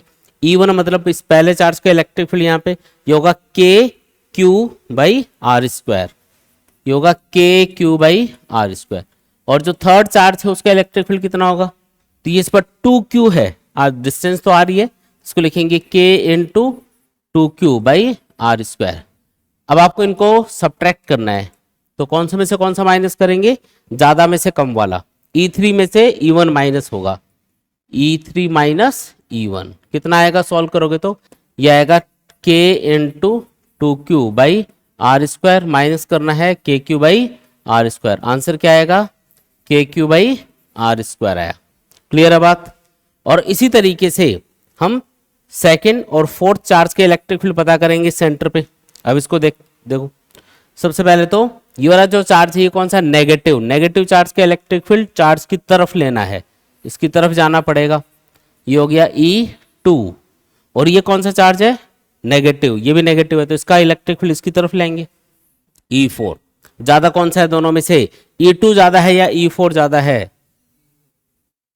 जो चार्ज ज्यादा मैग्नीट्यूड का है उसका इलेक्ट्रिक फील्ड ज्यादा होगा, तो Q2 ज्यादा है Q4 की कंपैरिजन में, तो E2 ज्यादा होना चाहिए ना E4 की कंपैरिजन में। भाई ये वाला जो चार्ज है कितना, 2Q, माइनस में 2Q, माइनस सिंबल तो ये बता रहा है कि ये नेगेटिव चार्ज है, ये 2Q है, ये Q है, तो इसका इलेक्ट्रिक फील्ड क्या होगा, ज्यादा, इसका कम होगा, यानी E2 ज्यादा है E4 के कंपैरिजन में। E2 कितना है पहले वो देख लो, K2Q, मैं नेगेटिव सिंबल नहीं ले रहा हूं क्योंकि सिर्फ मैग्नीट्यूड कैलकुलेट किया जा रहा है। और E4 मतलब इसका ये आएगा KQ बाई आर स्क्वायर। ठीक है, दोनों को सब्ट्रैक्ट कर लेंगे, कौन सा में से कौन सा माइनस करना है, इस बार मैं इसको ई डैश बोल रहा हूं। जैसे इन दोनों का जो रिजल्टेंट था ना उसको मैंने ई बोला, अब इन दोनों का जो रिजल्टेंट है उसको मैं ई डैश लिख रहा हूं, तो E2 माइनस E4 करना है, E2 माइनस E4। अगर आप इसकी वैल्यू पुट करोगे तो ये आएगा K into 2Q divided by r square, minus करना है KQ by r square, answer आएगा KQ बाई आर स्क्वायर। अब इन दोनों का जो रिजल्टेंट है वो कौन सी डायरेक्शन में आएगा और इन दोनों का कौन सी डायरेक्शन में आएगा वो दिखा देते हैं डायग्राम में। जैसे इन दोनों में से कौन सा ज्यादा था, E3 ज्यादा था, ये वाला चार्ज ज्यादा था ना, तो इसका इलेक्ट्रिक फील्ड E3 ज्यादा था E1 की कंपैरिजन में, तो E3 माइनस E1 किया आपने, तो E3 की डायरेक्शन में हमेशा बड़े वेक्टर की डायरेक्शन में रिजल्टेंट आता है, तो इस डायरेक्शन में रिजल्टेंट आएगा, उसको मैंने E बोला, जो कि KQ बाई आर स्क्वायर के बराबर आया सॉल्व करने पे। इन दोनों का रिजल्टेंट कितना आया, वो भी KQ बाई आर स्क्वायर है, लेकिन कौन से डायरेक्शन में, तो E2 माइनस E4 किया है, E2 माइनस E4 किया है, इसका मतलब E2 ज्यादा है ना, तो उसकी डायरेक्शन में रिजल्टेंट आएगा, इसको ई डैश बोल दिया। अब स्क्वायर के जो डायगोनल्स होते हैं ये एक दूसरे से 90 डिग्री एंगल पे होते हैं, मतलब ये एंगल कितना है, 90 डिग्री एंगल है ना, E और ई डैश इनके बीच का एंगल कितना है, 90 डिग्री। अच्छा E और ई डैश बराबर ही है, यहाँ पे देखो E कितना है KQ बाई आर स्क्वायर, और ई डैश कितना है, ये भी KQ बाई आर स्क्वायर, और इनके बीच का एंगल कितना है, 90 डिग्री, तो इनका रिजल्टेंट फाइंड करना है, तो वेक्टर एडिशन वाला फॉर्मूला लगा दो, ई नेट मतलब टोटल इलेक्ट्रिक फील्ड लिखा जाएगा E स्क्वायर प्लस ई डैश स्क्वायर प्लस 2E ई डैश कॉस 90, कॉस 90 कितना, 0, तो ये वाली टर्म तो उड़ गई, और E और ई डैश बराबर हैं इसलिए इसको आप ई डैश को E लिख दो, तो ये 2E स्क्वायर बनेगा अंडर रूट में, अंडर रूट में क्या बना 2E स्क्वायर, यानी कि √2 इंटू ई लिख सकते हो आप इसको, और E का मैग्नीट्यूड क्या है KQ बाई आर स्क्वायर, मतलब E ले लो या फिर ई डैश ले लो ये बराबर ही है ना, तो आप इसको क्या लिख सकते हो, इसको हम लिख सकते हैं, इधर आगे लिख रहा हूं √2 into KQ by r square, और लास्ट स्टेप में क्या करना पड़ेगा, Q और R की वैल्यू पुट करनी पड़ेगी, जैसे R कितना है A बाई √2, ठीक है, तो थोड़ा सा मैं इधर इधर लिख रहा हूं इसको, है ना, तो E नेट अपने पास आएगा K, यानी कि पहले √2 लिख देता हूं, K यानी 9 इंटू 10⁻⁹, फिर क्या लिखा हो Q कितना है, क्वेश्चन में दे रखा 10⁻⁻8, और फिर divided by A square, sorry R square मतलब इस वाली टर्म का स्क्वायर, R इसके बराबर है ना, तो इसका स्क्वायर मतलब इसका स्क्वायर हो तो A स्क्वायर बाई 2 आएगा, A की वैल्यू कितनी है 5 सेंटीमीटर, 5 इंटू 10⁻⁻2 है ना, और हाँ मीटर में चेंज किया है, और उसके बाद में 2 आएगा, √2 का स्क्वायर 2, ये आ गया अपने पास, तो इसको सॉल्व कर लेंगे, ये फाइनल आंसर होगा। आया, इस तरीके से आपको सॉल्व कर लेना है, ठीक है। तो क्वेश्चन लिखो, find the electric field at the centre of equilateral triangle as shown in figure।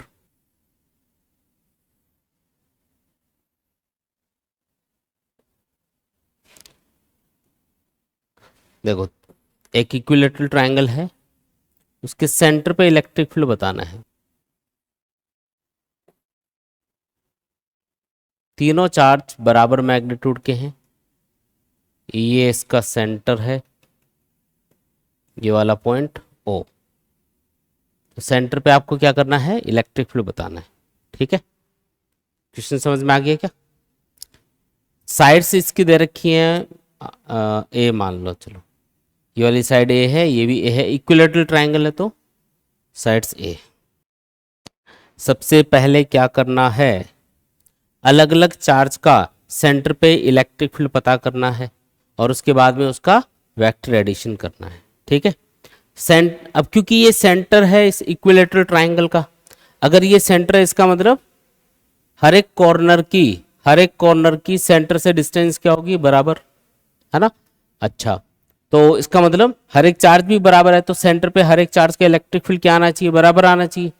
ठीक है, तो मैं एक साथ ही लिख रहा हूं इसको, E1 E2 और E3, मतलब तीनों चार्ज का जो इलेक्ट्रिक फील्ड है वो बराबर ही होगा। जैसे इसको Q1 बोल दो, जैसे ये फर्स्ट चार्ज है ना, यहाँ पे ये सेकंड चार्ज है और ये थर्ड चार्ज है, तो तीनों का इलेक्ट्रिक फील्ड सेंटर पे बराबर आएगा। कितना आएगा, KQ/R²। R मतलब ये वाली डिस्टेंस, R R और R। ठीक है, R कैसे फाइंड करोगे, तो ये जो R डिस्टेंस होते हैं ना इक्विलेटरल, अगर आपको इक्विलेटरल ट्रायंगल दे रखा है तो ये जो R डिस्टेंस होती है, ये जो हाइट होती है ना इसका 2/3 होती है, ये 1/3 डिस्टेंस होती है, ये 2/3 डिस्टेंस होती है। तो हमें ये हाइट पता होनी चाहिए। ये कैसे पता होगी, वैसे तो इस क्वेश्चन में इसकी जरूरत पड़ेगी नहीं, वैसे पहले चलो मैं आर कैलकुलेट करके बता देता हूँ, ताकि इस टाइप का और कोई क्वेश्चन आए जिसमें आपको आर की जरूरत पड़े तो आप उसको कैलकुलेट कर पाओ। ये वाली डिस्टेंस कितनी है, ए, ये कितनी होगी, यहाँ से यहाँ तक हाफ डिस्टेंस होगी ए की, A/2 होगी ना, यहाँ से यहाँ तक कितना हुआ, A/2। ये ए है, ये A/2 है, तो ये कितना होगा, देखो ये राइट एंगल ट्रायंगल बन गया ना। अब इस राइट एंगल ट्रायंगल में क्या होगा कि ये हो गया हाइपोटेनियस, ये बेस और ये परपेंडिकुलर, तो आपको परपेंडिकुलर फाइंड करना है। एक बार मैं x बोल रहा हूँ इसको, तो x इक्वल्स टू, ये टोटल डिस्टेंस है ना, इसको मैं x बोल रहा हूँ, तो ये आएगा √, बोलो A² माइनस A/2 का स्क्वायर। तो ये A²/4 है, तो A² में से A²/4 माइनस करोगे तो आएगा 3/4 A², और √ हटाओगे तो क्या आएगा, √3/2 A। अच्छा, x अपने पास आ गया, तो मैंने क्या बताया था कि ये 2/3 होती है, मतलब r क्या होगा, 2/3 ऑफ x। 2/3 x कितना है, √3/2 A।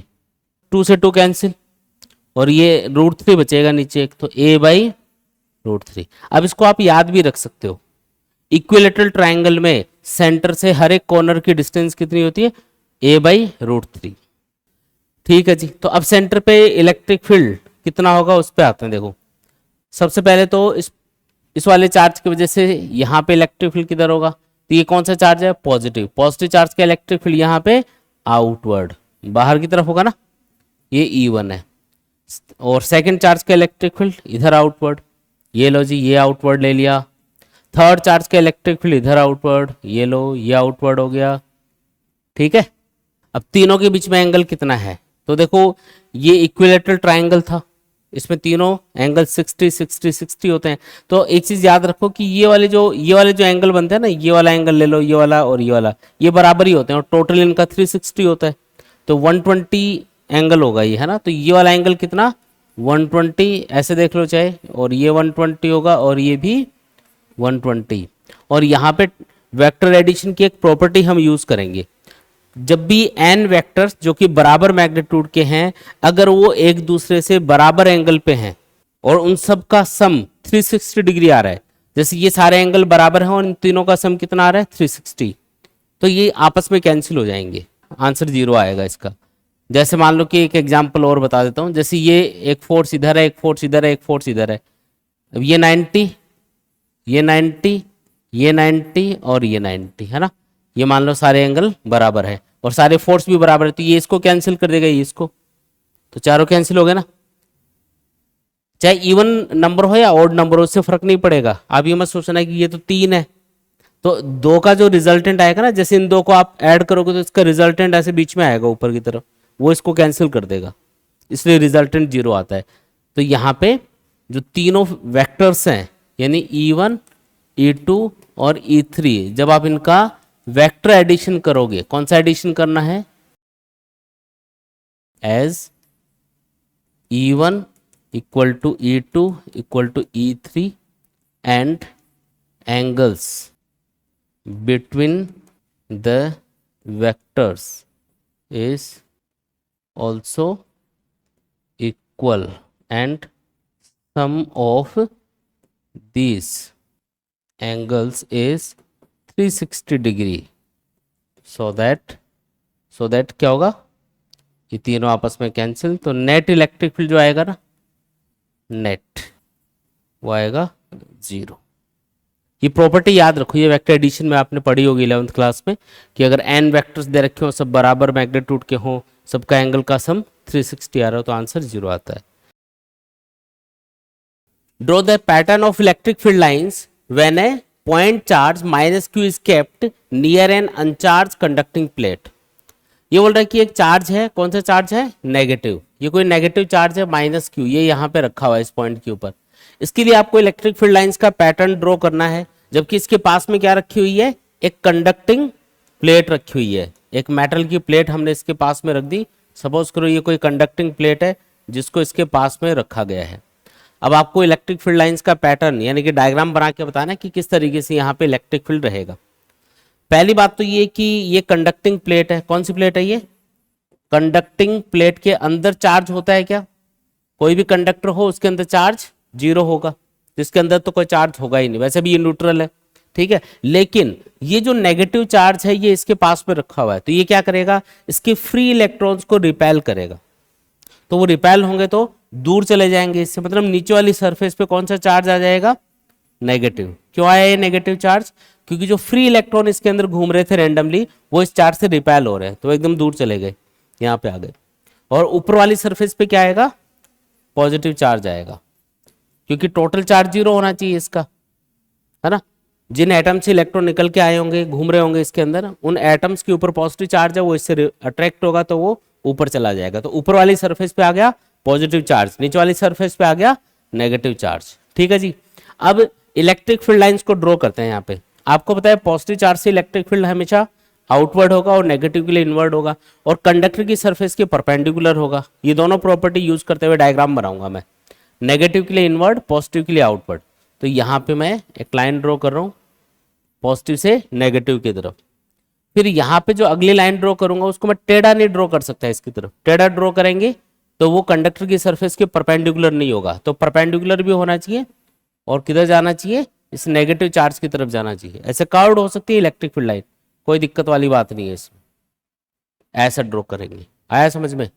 इसको मैं देखो यहाँ पे तो मैं परपेंडिकुलर ले रहा हूँ यहाँ पे, और फिर मैं इसको घुमा के नेगेटिव पे लेके जा रहा हूँ। नीचे किधर होगा इलेक्ट्रिक फील्ड, तो नेगेटिव के लिए हमेशा इनवर्ड होता ना, तो नेगेटिव चार्ज के लिए इलेक्ट्रिक फील्ड इनवर्ड, ऐसे। तो ये इसका डायग्राम बनेगा, ये आपको पूछा गया था सीबीएसई के अंदर 2019 के अंदर। आया समझ में। क्वेश्चन आपको दिया हुआ है, a system has two charges QA equal to 2.5 into 10⁻⁻7 coulomb and QB equal to -2.5 into 10⁻⁻7 coulomb located at points A point कहाँ पे है, ये है 0 0 -15 सेंटीमीटर पे, उसके कोऑर्डिनेट आपको दे रखे हैं।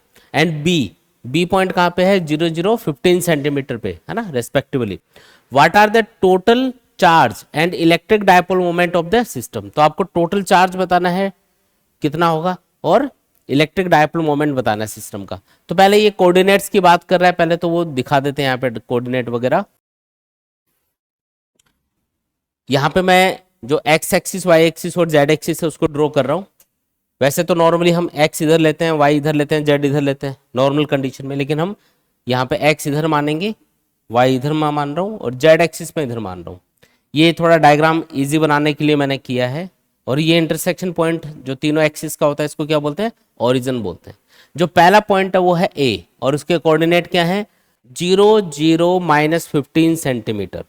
जीरो जीरो का मतलब ये है कि एक्स कोऑर्डिनेट जीरो है, वाई कोऑर्डिनेट भी जीरो है, और सिर्फ जेड कोऑर्डिनेट है, मतलब ये पॉइंट जेड एक्सिस के ऊपर होगा। कहाँ पे होगा? जेड एक्सिस पे। तो इसलिए मैंने जेड एक्सिस को यहाँ पे ये हॉरिजॉन्टली मैंने उसको ड्रॉ किया है।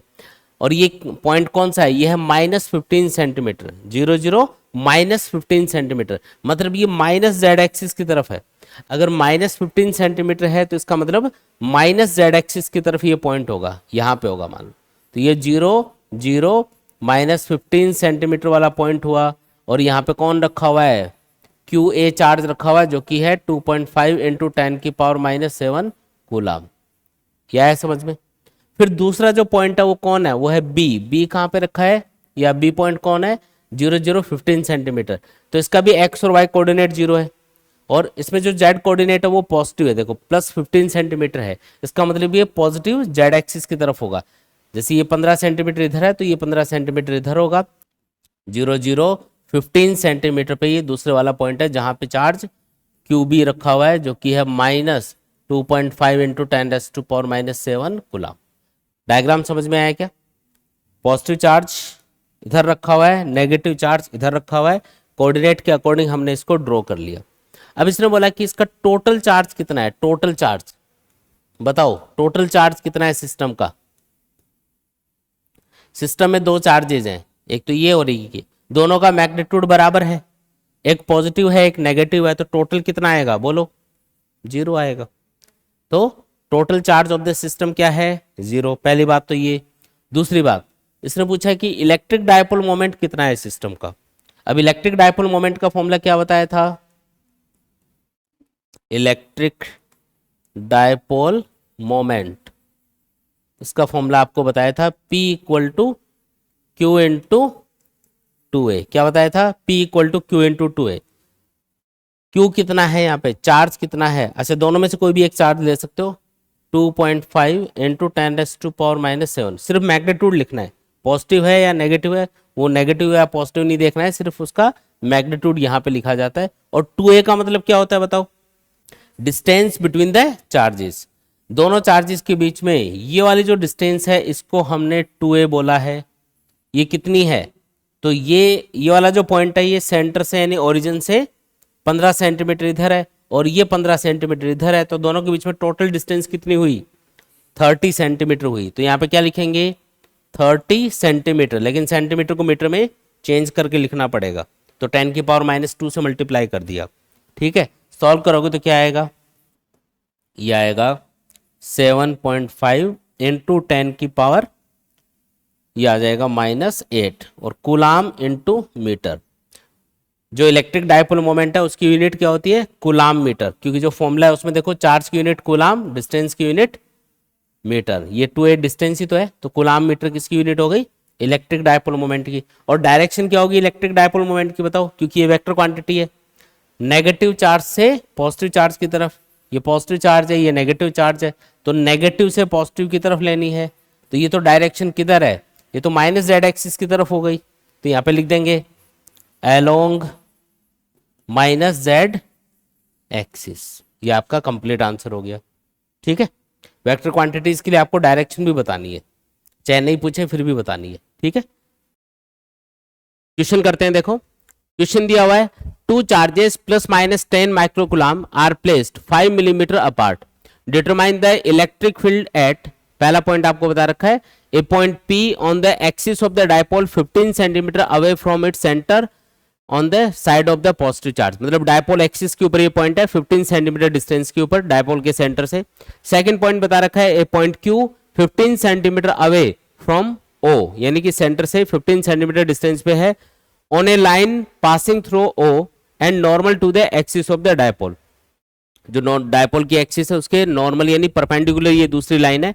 तो जो परपेंडिकुलर लाइन होती है जो सेंटर से पास होती है डायपोल के, है ना, डायपोल एक्सिस के परपेंडिकुलर जो लाइन होती है उसको हम बोलते हैं इक्वेटोरियल लाइन। तो दूसरा वाला पॉइंट इक्वेटोरियल लाइन के ऊपर है।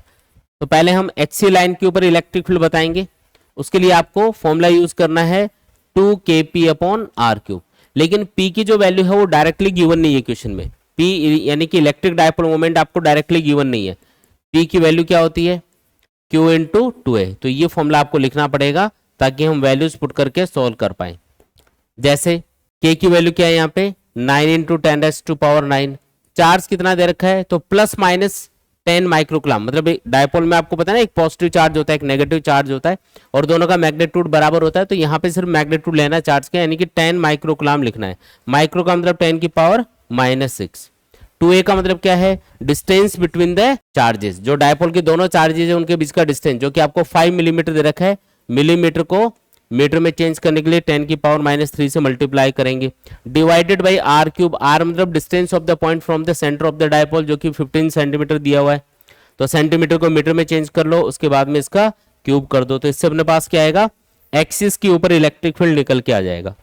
अब सेकंड जो पॉइंट इसने बताया है उसमें आपको इलेक्ट्रिक फील्ड पूछा जा रहा है इक्वेटोरियल लाइन के ऊपर और सेम डिस्टेंस के ऊपर, तो याद रखना है कि अगर सेम डिस्टेंस पे एक्सियल लाइन पे और इक्वेटोरियल लाइन के ऊपर इलेक्ट्रिक फील्ड कैलकुलेट करना हो तो उनमें रिलेशन ही होता है, E equatorial is half of the E axis.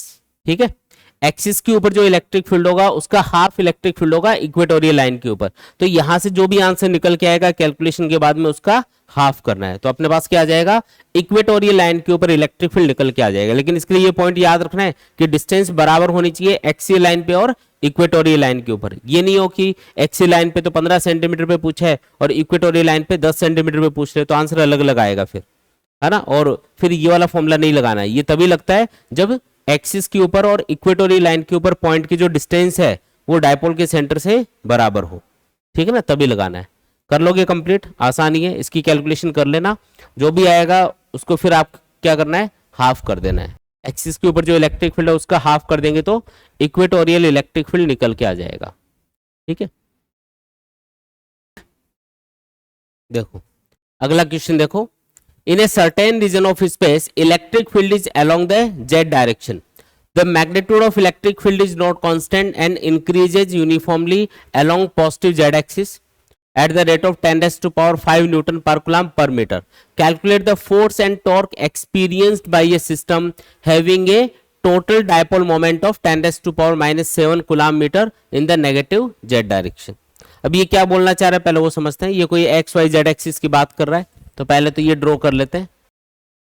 जैसे मान लो ये जेड एक्सिस है, ये हम एक्स एक्सिस मान सकते हैं और वाई एक्सिस होगी इसके perpendicular, x Y z axis आपस में परपेंडिकुलर होती है, तो मैंने जेड एक्सिस इधर ली है, एक्स एक्सिस इधर लिया और वाई एक्सिस बोर्ड के परपेंडिकुलर एज्यूम करेंगे। ये बोला कि किसी रीजन के अंदर जो इलेक्ट्रिक फील्ड है वो जेड एक्सिस के अलोंग है, मतलब ये जेड एक्सिस है तो इस डायरेक्शन में इलेक्ट्रिक फील्ड है यहाँ पे। ठीक है जी, फिर इसने बोला कि the magnitude of electric field is not constant and increases uniformly along the positive Z axis. ये बोल रहा है कि यहाँ पे जो इलेक्ट्रिक फील्ड है वो कांस्टेंट नहीं है, वो डिस्टेंस के साथ में यानी कि जेड एक्सिस के अलोंग जैसे जैसे आप आगे बढ़ोगे वो इंक्रीज होता जाएगा। क्या होता जाएगा, डिस्टेंस के साथ में इंक्रीज होता जाएगा। ठीक है, और किस रेट से इंक्रीज होगा वो आपको दे रखा है 10⁵ न्यूटन पर कूलम, इतना इंक्रीज होगा पर मीटर, यानी कि 1 मीटर अगर आप आगे बढ़ते हो जेड एक्सिस के लोग तो इतना इलेक्ट्रिक फील्ड बढ़ जाएगा। तो एक्चुअल में ये change in electric field with respect to distance आपको दे रखा है, जिसको मैं dE/dr लिख देता हूं, जो कि होगा 10⁵ Newton per coulomb per metre. ठीक है, 1 मीटर चलने पे इलेक्ट्रिक फील्ड किस रेट से चेंज हो रहा है वो आपको दिया हुआ है, तो इसको हम बोलेंगे change in electric field with respect to distance. अगर इलेक्ट्रिक फील्ड टाइम के साथ में चेंज हो रहा होता तो मैं इसको लिखता है dE/dt। dE/dt का मतलब है change in electric field with respect to time.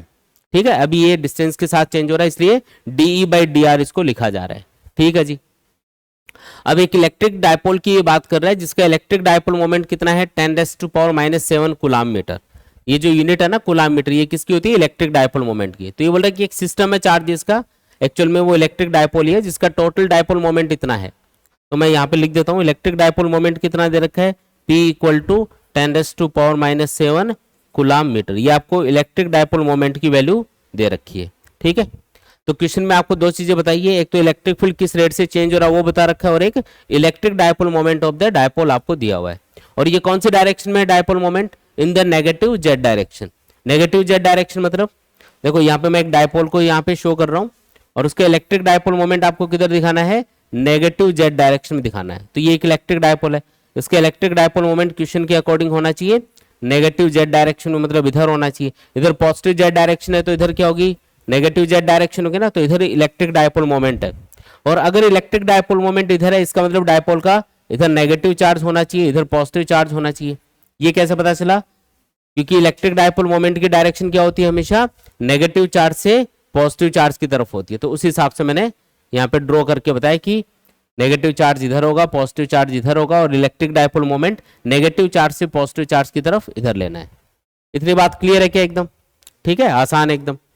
अब हमको ये पता है कि जब भी हम किसी भी डायपोल को एक्सटर्नल इलेक्ट्रिक फील्ड में रखते हैं तो उसके दोनों चार्जेस के ऊपर एक फोर्स लगता है।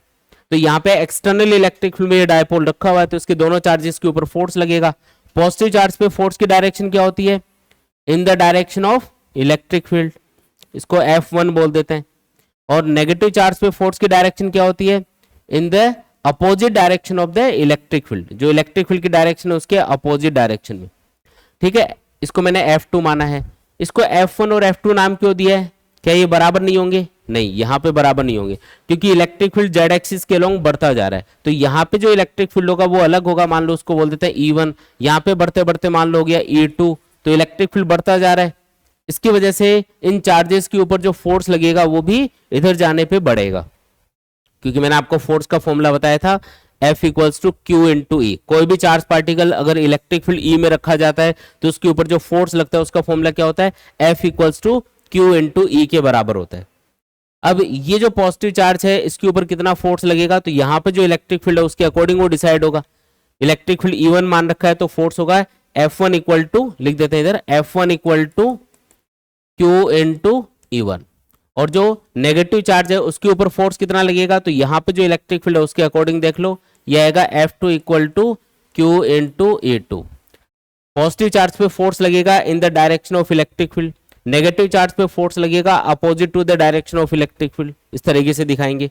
ठीक है, अब दोनों फोर्स ध्यान से देखो एक दूसरे के अपोजिट है, एक इधर लग रहा है एक इधर लग रहा है, तो दोनों क्या करेंगे? एक दूसरे को कैंसिल करेंगे। और अगर ये कैंसिल करेंगे तो नेट जो फोर्स आएगा वो बराबर आएगा।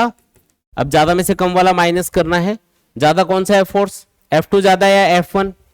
इधर जाने पे इलेक्ट्रिक फील्ड बढ़ रहा है ना, तो इसका मतलब यहाँ पे जो चार्ज रखा है ना, ये नेगेटिव चार्ज, इसके ऊपर जो फोर्स F2 लग रहा होगा वो ज्यादा होगा, क्योंकि Q तो दोनों में कॉमन है। देखो फॉर्मूलों के अंदर जहां पे E ज्यादा है वहां पे फोर्स ज्यादा लगेगा। तो सेकंड वाला जो चार्ज है, ये वाला चार्ज, क्योंकि इसका मैग्नीट्यूड तो उतना ही है जितना इसका है, लेकिन ये जहां पे रखा है वहां पे इलेक्ट्रिक फील्ड ज्यादा है, यहाँ के कंपैरिजन में इलेक्ट्रिक फील्ड यहाँ पे ज्यादा है, इसलिए इस पे फोर्स ज्यादा लगेगा। तो मुझे F2 में से F1 माइनस करना पड़ेगा।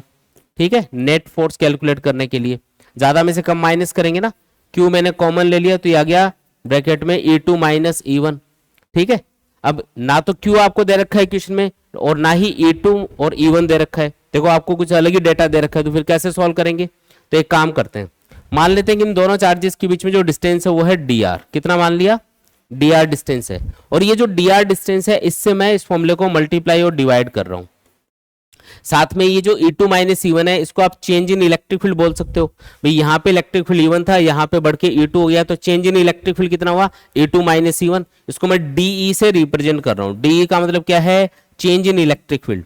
तो इसी इक्वेशन को ऐसे लिखा पहले तो, और फिर dr से इसको मल्टीप्लाई और डिवाइड कर दिया, ये आया। ठीक है, dr से मल्टीप्लाई और डिवाइड किया। ऐसा करने से फायदा क्या हुआ? Q इंटू dr, ये जो dr है इसको Q के साथ मल्टीप्लाई करो, तो कोई भी इलेक्ट्रिक डायपोल हो उनमें से दोनों में से कोई भी एक चार्ज ले लो और उन दोनों के बीच की डिस्टेंस ले लो, उनका जो मल्टीप्लीकेशन है उसको हम क्या बोलते हैं? Electric dipole moment. नॉर्मली हम इस डिस्टेंस को 2a लिखते हैं, लेकिन 2a की जगह हमने dr का सिंबल यूज किया है, कोई दिक्कत नहीं है उसमें। ठीक है, तो Q इंटू dr को हम क्या बोल सकते हैं? यहाँ पे इलेक्ट्रिक डायपोल मोमेंट बोल सकते हैं। P क्या बोल सकते हैं इसको? Electric dipole moment. और ये जो DE बाई dr बच गया ये तो आपको डायरेक्टली क्वेश्चन में गिवन ही है। DE बाई dr कितना है? 10⁵ Newton per coulomb per metre. तो बस वैल्यू पुट करनी है। P की वैल्यू 10⁻⁻⁷ और ये जो DE बाई dr ये 10⁵ है। आंसर क्या आएगा? तो जो नेट फोर्स यहाँ पे निकल के आएगा वो आएगा 10⁻⁻² न्यूटन के बराबर। ये तो आ गया टोटल फोर्स जो इस डायपोल के ऊपर इसे एक्सटर्नल इलेक्ट्रिक फील्ड में लग रहा होगा। देखो अगर डायपोल को यूनिफॉर्म इलेक्ट्रिक फील्ड में रखोगे तब इसके ऊपर कोई भी फोर्स नहीं लगेगा, क्योंकि यूनिफॉर्म इलेक्ट्रिक फील्ड का मतलब है यहाँ पे हर जगह वो बराबर होगा। तो दोनों फोर्स जो भी होंगे ना, इनका मैग्नीट्यूड बराबर आएगा फॉर्मूला के अकॉर्डिंग। अगर E1 E2 हर जगह बराबर है यहाँ पे और यहाँ पे इलेक्ट्रिक फील्ड बराबर ही है, इसलिए दोनों फोर्स आपस में कैंसिल होकर टोटल फोर्स कितना बनेगा, 0। लेकिन अगर नॉन यूनिफॉर्म इलेक्ट्रिक फील्ड में आपने डायपोल को रखा, नॉन यूनिफॉर्म मतलब जो अलग अलग जगह पे अलग अलग है, तो उसके ऊपर फोर्स लगेगा, तो वो फोर्स आपने कैलकुलेट करके बताया यहाँ पे।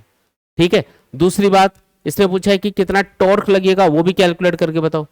तो टॉर्क का फॉर्मूला क्या होता है, जब भी डायपोल को एक्सटर्नल इलेक्ट्रिक फील्ड में रखा जाता है तो उसके ऊपर जो टॉर्क लगता है उसका फॉर्मूला होता है टो इक्वल टू टीई साइन थीटा। पी मतलब इलेक्ट्रिक डायपोल मोमेंट, ई मतलब इलेक्ट्रिक फील्ड, और थीटा मतलब angle between electric dipole moment and electric field. ये जो इलेक्ट्रिक डायपोल है इसका इलेक्ट्रिक डायपोल मोमेंट देखो, ये इधर है माइनस जेड एक्सिस की तरफ, इलेक्ट्रिक फील्ड किधर है क्वेश्चन के अकॉर्डिंग, जेड एक्सिस के लॉन्ग है, तो दोनों के बीच का एंगल कितना बना, 180 डिग्री बन गया यहाँ, तो एंगल इनके बीच में। इलेक्ट्रिक डायपोल मोमेंट इधर है, इलेक्ट्रिक फील्ड इधर है, एंगल कितना हुआ इनके बीच में बोलो, 180 डिग्री हुआ ना। अगर थीटा 180 डिग्री पुट करोगे तो आंसर तो 0 आएगा यहाँ पे, इसका मतलब टॉर्क की वैल्यू क्या रहेगी, 0। तो ये जो डायपोल है इसके ऊपर फोर्स लगेगा, टॉर्क 0 रहेगा। आया समझ में? तो इस तरीके से कैलकुलेशन करनी है। ठीक है, जो डेटा क्वेश्चन में गिवन था उसके अकॉर्डिंग हमने फॉर्मूले को लास्ट में मॉडिफाई किया है, उसके अकॉर्डिंग मॉडिफाई करना पड़ा, क्योंकि क्वेश्चन में ना तो आपको क्यू दे रखा था ना ही E2 E1 दे रखा था। अगर ये वैल्यू गिवन होती तो हम सीधा यहीं पे वैल्यूज पुट करके सॉल्व कर देते। आया समझ में? तो जैसे क्वेश्चन में गिवन डेटा हो ना उसके अकॉर्डिंग आपको फॉर्मूले को थोड़ा मॉडिफाई भी करना पड़े तो कर सकते हैं ऐसे। आया समझ में? देखो, in the given figure find the electric flux due to the charges 2q -q and 3q through the surface S। ये जो सरफेस S है इससे कितना इलेक्ट्रिक फ्लक्स पास हो रहा है ये आपको कैलकुलेट करके बताना है। यहाँ पे 3 चार्जेस दिखा रखे हैं, एक तो है 2q, एक है -q और एक है 3q। आपको बताना है कि इस क्लोज सरफेस, ये जो क्लोज सरफेस ऐसे दिखा रखी है, इससे कितना इलेक्ट्रिक फ्लक्स पास हो रहा होगा, कितना होगा बताओ। क्या करना है इसके लिए, जब भी आपको कोई भी क्लोज सरफेस दे रखी हो तो हमको सिर्फ ये करना है कि उस क्लोज सरफेस से पास होने वाला इलेक्ट्रिक फ्लक्स कैलकुलेट करने के लिए उसके अंदर कितना चार्ज है वो कैलकुलेट करना है। जो बाहर चार्ज रह गया उसको छोड़ दो, अंदर कितना है 2q और -q, तो मिला के कितना हुआ q, तो q बाई एप्सिलॉन नॉट इसका आंसर होगा। ठीक है, आपको हमेशा जब भी टोटल फ्लक्स फाइंड करना हो ना तो q in upon epsilon not ये फॉर्मूला यूज करना है।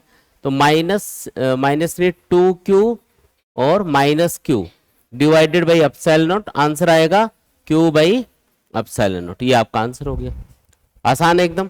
ठीक है, कर सकते हैं ऐसे। जब भी आपको क्लोज सरफेस दे रखी हो ना तो आपके दिमाग में सबसे पहले गॉसेस लॉ आना चाहिए, क्योंकि उससे कैलकुलेशन काफी इजी रहेगी। नेक्स्ट क्वेश्चन है, what is the electric flux through a cube of side 1 centimetre which encloses an electric dipole.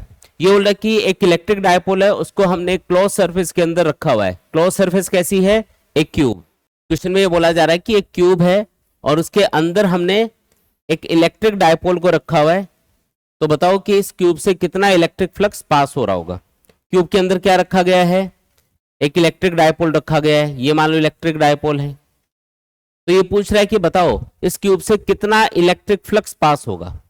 तो क्यूब, ये जो क्यूब है ये क्लोज सरफेस है और क्लोज सरफेस के लिए हम गॉसेस लॉ अप्लाई कर सकते हैं, कोई दिक्कत वाली बात नहीं है। अब गॉसेस लॉ अप्लाई करने के लिए आपको फॉर्मूला यूज करना है फाई, यानी कि टोटल इलेक्ट्रिक फ्लक्स जो क्लोज सरफेस से पास होगा वो बराबर होगा Q in upon epsilon not के। क्यू इन का मतलब है total charge within the close surface. देख के बताओ कि total charge within the close surface कितना है। अब डायपोल में एक पॉजिटिव चार्ज होता है, एक नेगेटिव चार्ज होता है, और दोनों का मिला के टोटल चार्ज कितना बनता है, 0 बनता है। तो 0 अपॉन एप्सिलॉन नॉट बन जाएगा ये, तो आंसर क्या आएगा 0। तो इसका आंसर है 0। इस क्यूब से 0 इलेक्ट्रिक फ्लक्स पास होगा। ठीक है, आया समझ में? ठीक, अगला क्वेश्चन देखो, ए charge q microcoulomb is placed at the centre of A cube, what would be the flux through one face. ये बोल रहा है कि एक चार्ज है अपने पास q माइक्रोकूलम, उसको हमने एक क्यूब के अंदर रखा हुआ उसके सेंटर के ऊपर, तो इसके किसी एक फेस से, ये कोई एक फेस हाईलाइट कर रखा है, इस फेस से कितना इलेक्ट्रिक फ्लक्स पास होगा ये कैलकुलेट करके बताना है। अब ये जो चार्ज है ये इस क्यूब के सेंटर पे रखा हुआ है, तो इस क्यूब से जो टोटल इलेक्ट्रिक फ्लक्स पास हो रहा होगा, क्यूब एक क्लोज सरफेस है, उसको लिखा जा सकता है total electric flux equals to Q upon epsilon naught. Q micro coulomb में है तो इसको 10 की पावर -6 से मल्टीप्लाई करके लिखेंगे डिवाइडेड बाई अपसाइलन नोट। तो ये आ गया इलेक्ट्रिक फ्लक्स जो इस क्यूब से टोटल पास हो रहा होगा। लेकिन हमें टोटल फ्लक्स नहीं पूछा है, इसके किसी एक फेज से पास होने वाला फ्लक्स पूछा जा रहा है। इसमें कितने फेज हैं ऐसे बताओ देख के, 6 फेज है ना। तो एक फेज से कितना इलेक्ट्रिक फ्लक्स पास होगा, एक फेज से पास होगा 1/6 times of total electric flux. जो टोटल इलेक्ट्रिक फ्लक्स आपने कैलकुलेट किया है उसको 1/6 से मल्टीप्लाई कर दो, तो ये आ गया 1 फेज से पास होने वाला इलेक्ट्रिक फ्लक्स। यही आपका आंसर है। ठीक है, आया समझ में। नेक्स्ट क्वेश्चन देखो, the electric field components in figure are Ex equal to alpha x power 1/2 Ey Ez equal to 0 in which alpha equal to 800 Newton per coulomb meter power 1/2. Consider the cube as shown in the figure. Calculate total flux through the cube. ये जो cube है इससे total flux कितना पास हो रहा होगा। Second, charge within the cube, assume that a equal to 0.1 metre. क्या क्या दे रखा है इसमें, अल्फा की वैल्यू दे रखी है, अल्फा कोई कांस्टेंट है 800 न्यूटन पर कूलम्ब मीटर पावर 1/2, और साथ में आपको ए की वैल्यू दे रखी है, यानी कि ये जो क्यूब है इसकी साइड्स बता रखी है 0.1 मीटर, है ना, ये दे रखा है। ओके, फिर एक चीज और बताई इसने कि जो इलेक्ट्रिक फील्ड के कंपोनेंट्स है एक्स वाई जेड डायरेक्शन में वो है E X equal to alpha X power 1/2 E Y E Z equal to 0। मतलब वाई एक्सिस और जेड एक्सिस इन दोनों डायरेक्शन में इलेक्ट्रिक फील्ड का कोई भी कंपोनेंट नहीं है। देख रहे हो आप, y और z कंपोनेंट क्या बता रखा है, 0। इलेक्ट्रिक फील्ड का y एक्सिस और z एक्सिस के अलोंग कोई भी कंपोनेंट नहीं है। मतलब इलेक्ट्रिक फील्ड सिर्फ और सिर्फ किधर होगा, x एक्सिस के अलोंग होगा। ठीक है, और वो इस फंक्शन के अकॉर्डिंग चेंज हो रहा होगा। यहाँ पे एक चीज और आप नोटिस करो कि जो इलेक्ट्रिक फील्ड है जो x एक्सिस के अलोंग आप इस रिलेशन से कैलकुलेट करोगे, ये x के ऊपर डिपेंड कर रहा है। यानी कि जब x चेंज करोगे, x मतलब ओरिजिन से पॉइंट की एक्स एक्सिस के लॉन्ग डिस्टेंस, वो आप चेंज करोगे तो इलेक्ट्रिक फील्ड भी साथ साथ चेंज होता जाएगा। तो पहले तो ये दिखा देते कि यहाँ पे जो इलेक्ट्रिक फील्ड वो कौन सी डायरेक्शन में है, एक्स एक्सिस के लॉन्ग है। पहली बात तो ये वाई और जेड डायरेक्शन में इलेक्ट्रिक फील्ड कितना है, 0, ये खुद इसने बोला है। ठीक, दूसरी बात, ये जो इलेक्ट्रिक फील्ड है ये एक्स के साथ में चेंज हो रहा है। जैसे मान लो कि ये जो क्यूब है इसके इस लेफ्ट साइड वाले फेस को देखते हैं, ये वाला जो फेस है, ये वाला जो फेस है ये ओरिजिन से कितनी दूरी पे है, ये दूरी आपको दिखा रखी है क्वेश्चन में a। ठीक है, तो यहाँ पे इस फेस के ऊपर जो इलेक्ट्रिक फील्ड मतलब इस फेस को मिल रहा होगा उस इलेक्ट्रिक फील्ड को हम लिख सकते हैं EL। EL का मतलब है लेफ्ट साइड वाले फेस से पास होने वाला इलेक्ट्रिक फील्ड, और कितना होगा वो, तो इस फॉर्मूले के अकॉर्डिंग मैं कैलकुलेट करके इधर लिख रहा हूँ।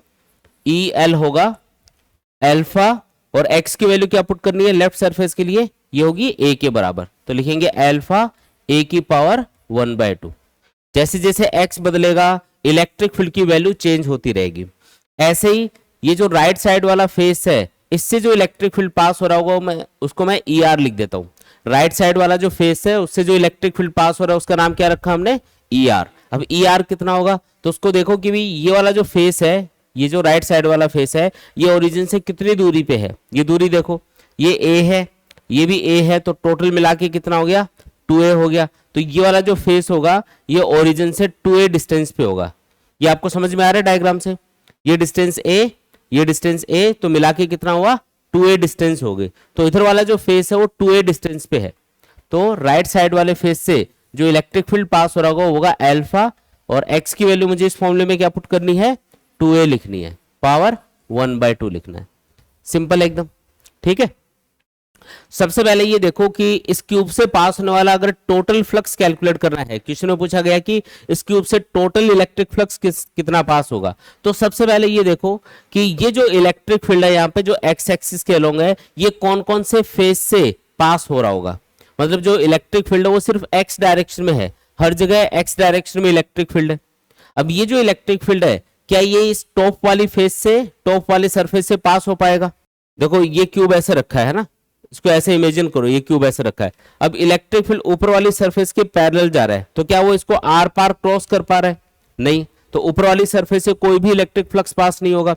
ऐसे नीचे वाली सरफेस को देखो, उससे भी इलेक्ट्रिक फील्ड पैरेलल पास होगा सरफेस की, है ना, ऊपर से या नीचे से। तो इससे आर पार तो इलेक्ट्रिक फील्ड क्रॉस करके जा नहीं पा रहा, इसका मतलब इस वाले फेस से भी कोई इलेक्ट्रिक फ्लक्स पास नहीं होगा। फिर सामने वाले फेस को देखो, सामने वाले फेस के भी इलेक्ट्रिक फील्ड पैरेलल जा रहा होगा। तो जिन जिन फेसेस के इलेक्ट्रिक फील्ड पैरेलल होगा उनसे कोई भी इलेक्ट्रिक फ्लक्स पास नहीं होगा। जैसे सामने वाला फेस और एक पीछे वाला फेस, इनसे भी इलेक्ट्रिक फ्लक्स पास नहीं होगा क्योंकि इनके भी फेस के यानी कि इनकी सरफेस के पैरेलल इलेक्ट्रिक फील्ड जा रहा होगा। तो इलेक्ट्रिक फील्ड सिर्फ दो फेस से क्रॉस करके जा पाएगा, एक तो इस लेफ्ट वाले फेस से और एक इस राइट वाले फेस से। इन दो से ही इलेक्ट्रिक फ्लक्स पास होगा। मैं थोड़ा सा हाईलाइट कर रहा हूं इसको, कौन कौन से फेस से इलेक्ट्रिक फ्लक्स पास होगा। एक तो ये लेफ्ट साइड वाला फेस है और एक ये राइट साइड वाला फेस है। इनसे दो से ही इलेक्ट्रिक फ्लक्स पास हो रहा होगा। ठीक है जी, इतनी बात क्लियर है क्या? सिर्फ ये दो फेस है जिनसे इलेक्ट्रिक फ्लक्स पास होगा। ठीक, अब इन दो फेस से कितना इलेक्ट्रिक फ्लक्स पास होगा वो कैलकुलेट करेंगे। तो उसके लिए आपको फॉर्मूला यूज करना है। अगर प्लेन सरफेस के लिए इलेक्ट्रिक फ्लक्स कैलकुलेट करना हो तो फॉर्मूला होगा ई डॉट ए या फिर ई ए कॉस थीटा। अब सिर्फ दो फेस से इलेक्ट्रिक फ्लक्स पास हो रहा है, कौन कौन सी? एक तो लेफ्ट साइड वाली सरफेस से और एक राइट साइड वाली सरफेस से। तो सिर्फ इन दो के लिए मैं लिख रहा हूं, जो टोटल इलेक्ट्रिक फ्लक्स इस क्यूब से पास होगा वो बराबर होगा लेफ्ट फेस से पास होने वाला electric flux plus right face से पास होने वाला इलेक्ट्रिक फ्लक्स। बाकी चार का क्यों नहीं लिखा? लिखना चाहो तो लिख दो, बाकी चार से 0 इलेक्ट्रिक फ्लक्स पास होगा क्योंकि उन फेसेस के इलेक्ट्रिक फील्ड पैरेलल जा रहा है और पैरेलल होगा तो इलेक्ट्रिक फ्लक्स 0 रहेगा। ठीक है, तो ये जो इलेक्ट्रिक फील्ड है ये सिर्फ लेफ्ट सरफेस और राइट सरफेस से ही पास हो रहा होगा। ठीक है जी, अब इलेक्ट्रिक फ्लक्स का जो फॉर्मूला है कौन सा? ई डॉट ए, वो वाला लगाएंगे। तो उसके लिए आपको जब आप ई डॉट ए को हटाते हो तो ई ए कॉस थीटा बनता है, तो थीटा भी देखना पड़ेगा कि इलेक्ट्रिक फील्ड और एरिया वेक्टर के बीच का एंगल कितना है। तो पहले वही देख लेते हैं। सबसे पहले इस वाले फेस के लिए देखो, इसके लिए इलेक्ट्रिक फील्ड इधर है और इस फेस का ये जो लेफ्ट साइड वाला फेस है इसका एरिया वेक्टर किधर होगा? तो एरिया वेक्टर होता है हमेशा प्लेन के परपेंडिकुलर आउटवर्ड। इस प्लेन के परपेंडिकुलर आउटवर्ड डायरेक्शन में आपको एरिया वेक्टर कंसीडर करना है। एरिया वेक्टर इधर है, इलेक्ट्रिक फील्ड इधर है, दोनों के बीच का एंगल बताओ कितना बना? 180 डिग्री बनाना है, यहाँ पे दिखाई दिया आपको। ऐसे बताओ जो राइट साइड वाला फेस है उसके लिए कितना होगा इलेक्ट्रिक फील्ड और एरिया वेक्टर के बीच का एंगल? एरिया वेक्टर किधर लेते हैं? हमेशा प्लेन के परपेंडिकुलर आउटवर्ड, सरफेस के परपेंडिकुलर आउटवर्ड जाना है, तो ये एरिया वेक्टर की डायरेक्शन है। इलेक्ट्रिक फील्ड भी देखो इधर ही है, मतलब इनके बीच का एंगल कितना होगा? 0 डिग्री। तो इधर तो थीटा हो गया 180 डिग्री और उधर थीटा हो गया 0 डिग्री। थीटा पता चल गया। अब फॉर्मूले में वैल्यूज पुट करेंगे। देखो कैसे वैल्यू पुट करनी है। फाई इक्वल टू यानी कि total electric flux equal to left face से पास होने वाला इलेक्ट्रिक फ्लक्स जो कि होगा E A cos theta. Theta कितना लेना है? 180 डिग्री प्लस राइट फेस से पास होने वाला इलेक्ट्रिक फ्लक्स ये होगा। अच्छा, लेफ्ट फेस से जो इलेक्ट्रिक फील्ड पास हो रहा है उसको मैं ई एल लिख देता हूं। राइट फेस से पास होने वाला जो इलेक्ट्रिक फील्ड है वो है ई आर, एरिया है ए और कॉस थीटा आपको 0 डिग्री लेना है। एरिया भी देख लेते हैं कितना होगा। आपको ये जो क्यूब दे रखा है इसकी जो साइड्स है वो ए बता रखी है। तो बताओ किसी एक फेस का एरिया क्या होगा? यहाँ पे साइड स्क्वायर के बराबर होगा, ए स्क्वायर के बराबर। कोई भी क्यूब होता है उसका एक फेस कैसा होता है? कोई भी एक फेस देख लो स्क्वायर के जैसा होगा, तो स्क्वायर का एरिया क्या होगा? Side square. तो इसकी साइड तो दे ही रखी है हमको ए, तो ए स्क्वायर क्या हो गया? किसी एक फेस का एरिया हो गया। ई एल की वैल्यू हमने कैलकुलेट करी थी, देखो ये लिखी है यहाँ पे अल्फा ए की पावर 1/2 इनटू एरिया। एरिया कितना है लेफ्ट सरफेस का? स्मॉल ए स्क्वायर। कॉस 180 कितना होगा? -1। ठीक है, प्लस राइट सरफेस के लिए देखो इलेक्ट्रिक फील्ड कितना? Alpha 2a power 1/2। एरिया कितना लेना है? ए स्क्वायर और cos 0 हो गया 1। थोड़ा और सॉल्व करते हैं। देखो फाई इक्वल टू अल्फा, देखो a की पावर 1/2 है यहाँ पे और ये है a की पावर 2। अगर बेस सेम होता है तो पावर ऐड हो जाती है, तो 2 + 1/2 कितना बनेगा? 5/2 बनेगा। फिर ये -1 है तो -1 से मल्टीप्लाई करोगे तो आगे माइनस लगा देते हैं, फिर प्लस, फिर अल्फा और अगेन देखो a की पावर 1/2 और a की पावर 2, ये तो बन जाएगा a की पावर 5/2 और एक 2 की पावर 1/2 और रहेगा जिसको आप √2 लिख सकते हो। अब इसमें जो कॉमन आ रही है चीजें वो अलग कर लो, जैसे अल्फा कॉमन, a की पावर 5/2 कॉमन, तो ब्रैकेट में क्या बचेगा? यहाँ तो -1 बचेगा और यहाँ पे √2, तो ये प्लस वाली टर्म मैं पहले लिख रहा हूँ √2 और ये -1 आगे लिख दिया। अब ये सारी वैल्यूज पता है। देखो अल्फा दे रखा है क्वेश्चन में 800, a की वैल्यू दे रखी है 0.1, इसकी पावर 5/2, √2 की वैल्यू आपको याद होगी 1.414 होती है, -1। इसको सॉल्व कर लेंगे तो क्या आएगा, टोटल इलेक्ट्रिक फ्लक्स जो इस क्लोज सरफेस से पास होगा। पहला आंसर आ चुका है, ठीक है, बस कैलकुलेशन करनी है। दूसरी चीज इसने पूछी कि बताओ कि इस क्लोज सरफेस से कितना इस क्लोज सरफेस के अंदर कितना चार्ज रखा हुआ है। दूसरी चीज इसने पूछी है कि इस क्लोज सरफेस के अंदर चार्ज कितना रखा हुआ है, चार्ज बताओ। तो क्लोज सरफेस से पास होने वाला टोटल फ्लक्स अगर आपको पता हो तो गॉसेस लॉ के अकॉर्डिंग आप चार्ज भी कैलकुलेट कर सकते हो। टोटल फ्लक्स बराबर होता है charge within the close surface divided by epsilon not के। तो आपको क्या कैलकुलेट करवाया इसने, charge within the close surface. क्या करना है उसके लिए, फाई को यानी कि जो टोटल फ्लक्स यहां से कैलकुलेट होगा उसको एप्सिलॉन नॉट से मल्टीप्लाई कर दो। किससे मल्टीप्लाई करना है, एप्सिलॉन नॉट से। एप्सिलॉन नॉट की वैल्यू याद है क्या सबको, 8.85 इंटू 10⁻⁻12, ये याद रखेंगे। तो फाई की वैल्यू यहां से आ चुकी होगी, उसको एप्सिलॉन नॉट से मल्टीप्लाई करना है, उससे अपने पास क्या आ जाएगा, charge within the close surface निकल के आ जाएगा। एप्सिलॉन नॉट की वैल्यू याद रखो, मैं इधर लिख देता हूं 8.85 इंटू 10⁻⁻12 कूलाम स्क्वायर पर न्यूटन मीटर स्क्वायर, ये वैल्यू हम याद रखेंगे। ठीक है, आया समझ में, बिल्कुल आसान है। ठीक, दोनों आंसर अपने पास आ चुके हैं। पहला आंसर आ गया कि टोटल फ्लक्स कितना होगा, तो वो तो यहां से कैलकुलेट होगा, और total charge within the close surface कितना होगा, तो उसके लिए बस फ्लक्स की जो भी वैल्यू आएगी यहाँ पे सॉल्व करने पे वो यहाँ पे पुट करके आगे सॉल्व करना है। ठीक है, कैलकुलेशन कर लोगे ना। नेक्स्ट क्वेश्चन क्या है, इस क्वेश्चन में आपको ये बोला जा रहा है कि एक क्यूब है अपने पास और उसके एक कॉर्नर पे हमने किसी चार्ज को चिपकाया हुआ है। तो पूछा जा रहा है कि इस क्यूब से टोटल इलेक्ट्रिक फ्लक्स कितना पास होगा। अब आपको दिखेगा कि ये क्यूब तो क्लोज सरफेस है, तो इसके लिए तो हम गॉसेस लॉ लगा सकते हैं, बिल्कुल लगा सकते हैं। लेकिन क्या यहाँ पे चार्ज क्लोज सरफेस के अंदर है, नहीं। तो पहले इसको क्लोज सरफेस के अंदर लाना पड़ेगा, तभी आप लगा सकते हो गॉसेस लॉ। अगर ये बाहर रहेगा तो फिर गॉसेस लॉ अप्लाई नहीं कर पाएंगे। ठीक है, तो आपको क्या करना है, इसके लिए सेम साइज के कुछ और क्यूब यूज करने हैं और इसको एक क्लोज सरफेस के अंदर चार्ज को लेके आना है। चार्ज यहां पे रखा हुआ है अभी, ठीक है, इसको क्लोज सरफेस के अंदर लेके आना है। तो मैं एक काम करता हूं, सेम साइज का एक क्यूब इधर लगा देता हूं। ठीक है, ये हमने क्या किया, सेम साइज का एक क्यूब यहां पे इधर चिपका दिया। इसके सेम साइज का क्यूब होना चाहिए, इधर लगा दिया, है ना। तो ये वाला जो क्यूब है ये इसके राइट साइड में हमने प्लेस कर दिया, तो ये जो चार्ज है इधर से दिखना बंद हो गया। अभी भी ये पीछे से दिख रहा होगा, तो दो क्यूब इसके पीछे भी लगा दो इस तरीके से, ताकि ये पीछे से दिखना बंद हो जाए। क्लोज सरफेस के अंदर लेके आना है इसको पूरा। ठीक है, तो इस तरीके से हम डायग्राम बनाएंगे। कितने क्यूब लगा चुके हैं हम लोग, 4 क्यूब लगा चुके हैं, लेकिन अभी भी ये ऊपर से दिख रहा है, तो 4 क्यूब ऊपर रख दो इसके। ऐसे ही सेम साइज की क्यूब आपको लेने हैं, सेम साइज के क्यूब आपको यूज करने हैं और इसके ऊपर रखने हैं। ठीक है, इस तरीके से। ये देखो मैंने क्या किया, सेम साइज के कुछ और क्यूब यूज किए यहाँ पे, कुछ इस टाइप का सा डायग्राम बनेगा। तो कितने क्यूब लगा चुके हैं हम लोग, टोटल बताओ, 8 क्यूब्स लगा दिए। और ये जो 8 क्यूब्स हैं, क्या इससे एक बड़ा सा क्यूब बन गया, इन 8 क्यूब्स को मिला के क्या बना, एक बड़ा सा क्यूब। और उस बड़े से क्यूब के सेंटर के ऊपर ये चार्ज रखा हुआ है, ध्यान से देखो सेंटर पे एकदम। तो इस बड़े क्यूब से जो टोटल इलेक्ट्रिक फ्लक्स पास होगा वो कितना होगा, वो होगा Q बाई एप्सिलॉन नॉट। लेकिन हमको ये जो बड़े क्यूब में 8 छोटे छोटे क्यूब्स है, इनमें से किसी एक क्यूब से पास होने वाला फ्लक्स पूछा जा रहा है। तो ऐसे कितने क्यूब लगा रखे हैं आपने, टोटल 8 लगा रखे हैं।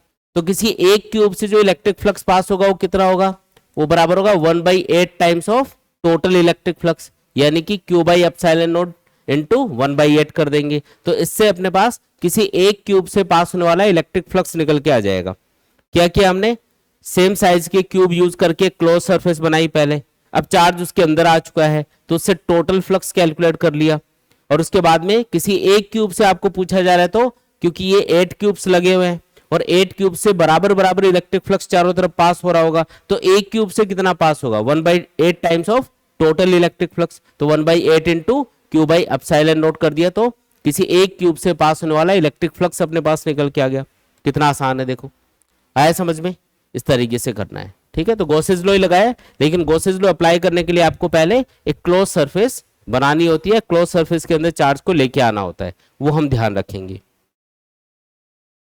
इसके बाद में एक क्वेश्चन दे रखा है A plastic rod of length 2.2 meter and radius 3.6 millimeter carries a negative charge of 3.8 into 10 raised to power minus 7 coulomb, which is spread uniformly over its surface. What is the electric field near the midpoint of the rod on its surface? ये किसी plastic road की बात कर रहे हैं। ये बोल रहे हैं कि एक प्लास्टिक की रोड है अपने पास में और उसको हमने चार्ज कर रखा है। ये प्लास्टिक की रोड मान लो, इसको हमने चार्ज किया हुआ है। क्या किया हुआ है? इसको चार्ज। और इसके ऊपर जो चार्ज है वो है नेगेटिव चार्ज, जिसकी वैल्यू आपको दे रखी है Q equal to 3.8 into 10 raise to power minus 7 coulomb. ये जितना भी चार्ज है ये रोड की सरफेस के ऊपर डिस्ट्रीब्यूटेड है, पूरी सरफेस पे। लेकिन सिंपलिसिटी के लिए हम क्या करेंगे, इस टोटल चार्ज को इस वायर की एक्सिस के अलोंग एज्यूम कर लेंगे। तो ये इसकी एक्सिस है, वहां पे हमने इस नेगेटिव चार्ज को एज्यूम किया हुआ है। ठीक है। अब इसने बोला कि जो वायर है या जो रोड है एक तरह से, इसकी लेंथ कितनी है? L दे रखा है आपको 2.2 मीटर के बराबर। जो रोड की लेंथ है वो कितनी है? 2.2 मीटर के बराबर है। और इसकी रेडियस भी दे रखी है। ये जो रेडियस है, ये रेडियस कितनी है? ये है 3.6 मिलीमीटर के बराबर। ये आपको क्वेश्चन के अंदर गिवन है। अब ये बोल रहा है कि बताओ इस रोड के मिड पॉइंट के ऊपर सरफेस पे, रोड का जो मिड पॉइंट होगा ना, वहां पे सरफेस पे इलेक्ट्रिक फील्ड कितना होगा। इस पॉइंट P पे आपको इलेक्ट्रिक फील्ड पूछा जा रहा है। रोड के मिड पॉइंट के ऊपर सरफेस के ऊपर कितना इलेक्ट्रिक फील्ड होगा, ये आपको पूछ रहा है। तो सरफेस इस एक्सिस से कितना दूर होगी, देख के बताओ। R दूरी पे होगी। जितना इस रोड की रेडियस है उतना डिस्टेंस पे होगी एक्सिस से ये जो सरफेस है। तो R डिस्टेंस के ऊपर इलेक्ट्रिक फील्ड का कौन सा फॉर्मूला लगाएंगे यहाँ पे? तो जब भी आपको लीनियर चार्ज डिस्ट्रीब्यूशन दे रखा हो और उससे R डिस्टेंस पे इलेक्ट्रिक फील्ड पूछा जाता है तो उसके लिए फॉर्मूला होता है lambda upon 2 pi epsilon not R, या फिर इसी को हम 2 से ऊपर नीचे मल्टीप्लाई करके लिखेंगे तो ये बन जाएगा 2k lambda upon R। K मतलब इलेक्ट्रोस्टैटिक कांस्टेंट, जिसकी वैल्यू होती है 1 अपॉन 4 पाई एप्सिलॉन नॉट। 2 से ऊपर नीचे मल्टीप्लाई करोगे तो ऊपर तो बनेगा 2 लैम्डा, नीचे बनेगा ना 4 पाई एप्सिलॉन नॉट R। तो उस 1 अपॉन 4 पाई एप्सिलॉन नॉट को हमने K लिखा है। बस वैल्यू पुट करनी है, सॉल्व करना है। जो इलेक्ट्रिक फील्ड आएगा वो आएगा 2, K की value 9 into 10 raise to power 9। Lambda कितना है? अब लैम्डा की वैल्यू डायरेक्टली इक्वेशन में गिवन नहीं है। लैम्डा होता है Q बाई L के बराबर। Q मतलब चार्ज, L मतलब लेंथ ऑफ द वायर। तो चार्ज तो है 3.8 इंटू 10 की पावर माइनस 7 और इसकी लेंथ है 2.2 मीटर। और डिवाइडेड बाई क्या आएगा फिर? नीचे अपॉन में R आएगा। R मतलब distance of the point from the axis of the wire कितना है? 3.6 मिलीमीटर है। ये मिलीमीटर को मीटर में चेंज कर लो 10 की पावर माइनस 3 से मल्टीप्लाई करके। इसको पूरे को सॉल्व कर लेंगे तो इससे अपने पास सरफेस के ऊपर ये जो मिड पॉइंट रोड का होगा वहां पे सरफेस के ऊपर इलेक्ट्रिक फील्ड निकल के आ जाएगा। अच्छा, इलेक्ट्रिक फील्ड की ऐसा यूनिट क्या होती है? Newton per coulomb. याद रखेंगे तो जो भी आंसर आएगा वो न्यूटन पर कूलम के अंदर आएगा। ये अपना फाइनल आंसर है। ठीक है, आसान है क्वेश्चन, फॉर्मूला बेस्ड क्वेश्चन एकदम। इसके बाद में एक क्वेश्चन दे रखा है, देखो। A large plane sheet of charge having surface charge density 5 into 10 raised to power minus 6 coulomb per meter square lie in xy plane. Find the electric flux through a circular area of radius 0.1 meter if the normal to the circular area makes an angle of 60 degree with the z axis. ये बोल रहा है कि किसी जगह पे x Y z axis आपको पहले इसमें दिखानी है और उस जगह के ऊपर एक्स वाई प्लेन के अंदर हमने एक शीट को रखा हुआ है। मान लो ये जेड एक्सिस है, ये एक्स एक्सिस है और इस बोर्ड के परपेंडिकुलर क्या होगी? वाई एक्सिस होगी। यहाँ पे हमको एक शीट बता रखी है इसने जो कि एक्स वाई प्लेन के अंदर लाई कर रही है। ये एक्स एक्सिस है और ये बोर्ड के परपेंडिकुलर वाई एक्सिस हम लोग एज्यूम कर रहे हैं। तो शीट कुछ इस तरीके से रखी हुई है जिसको मैं बोर्ड पे ऐसे ड्रॉ करके बता रहा हूँ आपको। तो ये हो गई अपनी प्लेन शीट जिसको हमने मान लो ओरिजिन पे रखा हुआ है और इसको ऐसे बोर्ड के परपेंडिकुलर रखा हुआ है। इसकी सरफेस चार्ज डेंसिटी आपको बता रखी है, इसके ऊपर पॉजिटिव चार्ज है और इसकी सरफेस चार्ज डेंसिटी कितनी है ये आपको बता रखा है क्वेश्चन में 5 into 10 raise to power minus 6 coulomb per metre square. ये इसकी सरफेस चार्ज डेंसिटी आपको दे रखी है।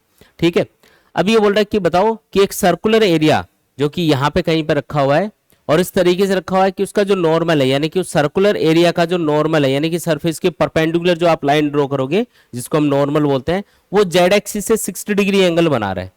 मतलब वो कुछ ऐसे रखा होगा, ये जो सर्कुलर पोर्शन है ये कुछ इस तरीके से रखा हुआ है कि इसका जो नॉर्मल है यानी कि सरफेस के परपेंडिकुलर जो आप लाइन ड्रॉ करोगे वो जेड एक्सिस से कितना एंगल बना रहा है? 60 डिग्री एंगल बना रहा है। ये आपको दिया हुआ है।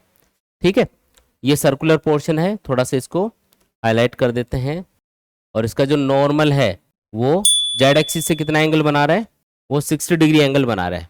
अब कोई भी सर्कुलर पोर्शन हो या कोई भी एरिया हो, उसका जो एरिया वेक्टर है वो कौन सी डायरेक्शन में लेते हैं हम लोग, प्लेन के परपेंडिकुलर आउटवर्ड। इसका मतलब ये जो नॉर्मल है ये एरिया वेक्टर की डायरेक्शन को बता रहा होगा। यहाँ पे ये जो सर्कुलर पोर्शन है इसका एरिया वेक्टर किधर लेंगे, प्लेन के परपेंडिकुलर आउटवर्ड, नॉर्मल के अलोंग ही लेते हैं अपन। इसका मतलब जो नॉर्मल है वो जेड एक्सिस से 60 डिग्री एंगल बना रहा है, ऐसा भी आप बोल सकते हो, या एरिया वेक्टर जेड एक्सिस से 60 डिग्री एंगल पे है, ऐसा हम बोल सकते हैं। फिर यहाँ पे पूछा है कि इस एरिया से कितना इलेक्ट्रिक फ्लक्स पास होगा, ये कैलकुलेट करके बताओ। अगर इसकी रेडियस कितनी हो, इसकी रेडियस आपको दे रखी है 0.1 मीटर के बराबर, तो इसका एरिया तो आप इजीली बता सकते हो। इसका एरिया क्या होगा, एरिया होगा पाई आर स्क्वायर के बराबर। भाई सर्कुलर पोर्शन है, इसका एरिया क्या होगा, पाई आर स्क्वायर होगा। ठीक है, पहले ये देख के बताओ कि यहाँ पे ये जो शीट है इसकी वजह से जो इलेक्ट्रिक फील्ड प्रोड्यूस होगा वो कौन सी डायरेक्शन में होगा, तभी हम इलेक्ट्रिक फ्लक्स कैलकुलेट कर पाएंगे। तो शीट के ऊपर कौन से टाइप का चार्ज है बताओ, पॉजिटिव टाइप का। पॉजिटिव चार्ज की वजह से इलेक्ट्रिक फील्ड किधर लेते हैं, हमेशा शीट के परपेंडिकुलर आउटवर्ड डायरेक्शन में लेते हैं। तो ये हमने किसकी डायरेक्शन दिखाई है यहाँ पे, ये इलेक्ट्रिक फील्ड की डायरेक्शन दिखाई है। तो इलेक्ट्रिक फील्ड शीट के परपेंडिकुलर इस तरीके से आउटवर्ड डायरेक्शन में होगा, बाहर की तरफ। ठीक है, और आप देख रहे हो कि जो इलेक्ट्रिक फील्ड की डायरेक्शन है और जो एरिया वेक्टर है सर्कुलर पोर्शन का, उनके बीच का एंगल कितना बन चुका है, 60 डिग्री बन चुका है। इसका मतलब थीटा भी आपको पता चल गया। अब थीटा कितना लेना है, 60 डिग्री लेना है। तो बताओ इससे कितना इलेक्ट्रिक फ्लक्स पास होगा। तो ये जो सर्कुलर एरिया है ये एक प्लेन एरिया है, और प्लेन सरफेस से पास होने वाला जो इलेक्ट्रिक फ्लक्स है उसके लिए फॉर्मूला लगाते हैं हम लोग ई डॉट ए या फिर ई ए कॉस थीटा। ठीक है, क्या लगाते हैं, ई डॉट ए या फिर ई ए कॉस थीटा। बस इसमें वैल्यूज पुट करनी है आपको। ई कहां से लेके आओगे, तो कोई भी चार्ज प्लेन शीट हो उसका जो इलेक्ट्रिक फील्ड है उसका फॉर्मूला होता है सिग्मा अपॉन 2 एप्सिलॉन नॉट। ए मतलब यहाँ पे area of the circular portion होगा जो कि पाई आर स्क्वायर के बराबर होगा। थीटा कितना लेना है, 60 डिग्री लेना है। बस वैल्यू पुट कर दो, सॉल्व कर लो। सरफेस चार्ज डेंसिटी दे रखी है 5 into 10⁻⁻6 divided by 2। Epsilon not आपको दिया हुआ है 8.85 इंटू 10⁻⁻12 इंटू पाई की वैल्यू 3.14, रेडियस की वैल्यू 0.1, स्क्वायर कर दो। cos 60 कितना आएगा, 1/2। ये लो जी, इसको पूरा सॉल्व कर लेंगे, यही अपना आंसर हो गया। जो टोटल फ्लक्स पास होगा वो इतना होगा यहाँ पे। ठीक है, आया समझ में। इलेक्ट्रिक फ्लक्स की ऐसा यूनिट बताओ क्या होती है, इलेक्ट्रिक फील्ड की ऐसा यूनिट क्या होगी, न्यूटन पर कूलम, एरिया की मीटर स्क्वायर। cos थीटा की कोई यूनिट नहीं होती इसलिए cos थीटा यूनिट लेस होता है। ठीक है, तो आंसर किसमें आएगा, न्यूटन मीटर स्क्वायर पर कूलम के अंदर आएगा। तो ये अपना आंसर होगा, यहां से सॉल्व करके वैल्यू लिख लेंगे इसमें। आया समझ में, ठीक है।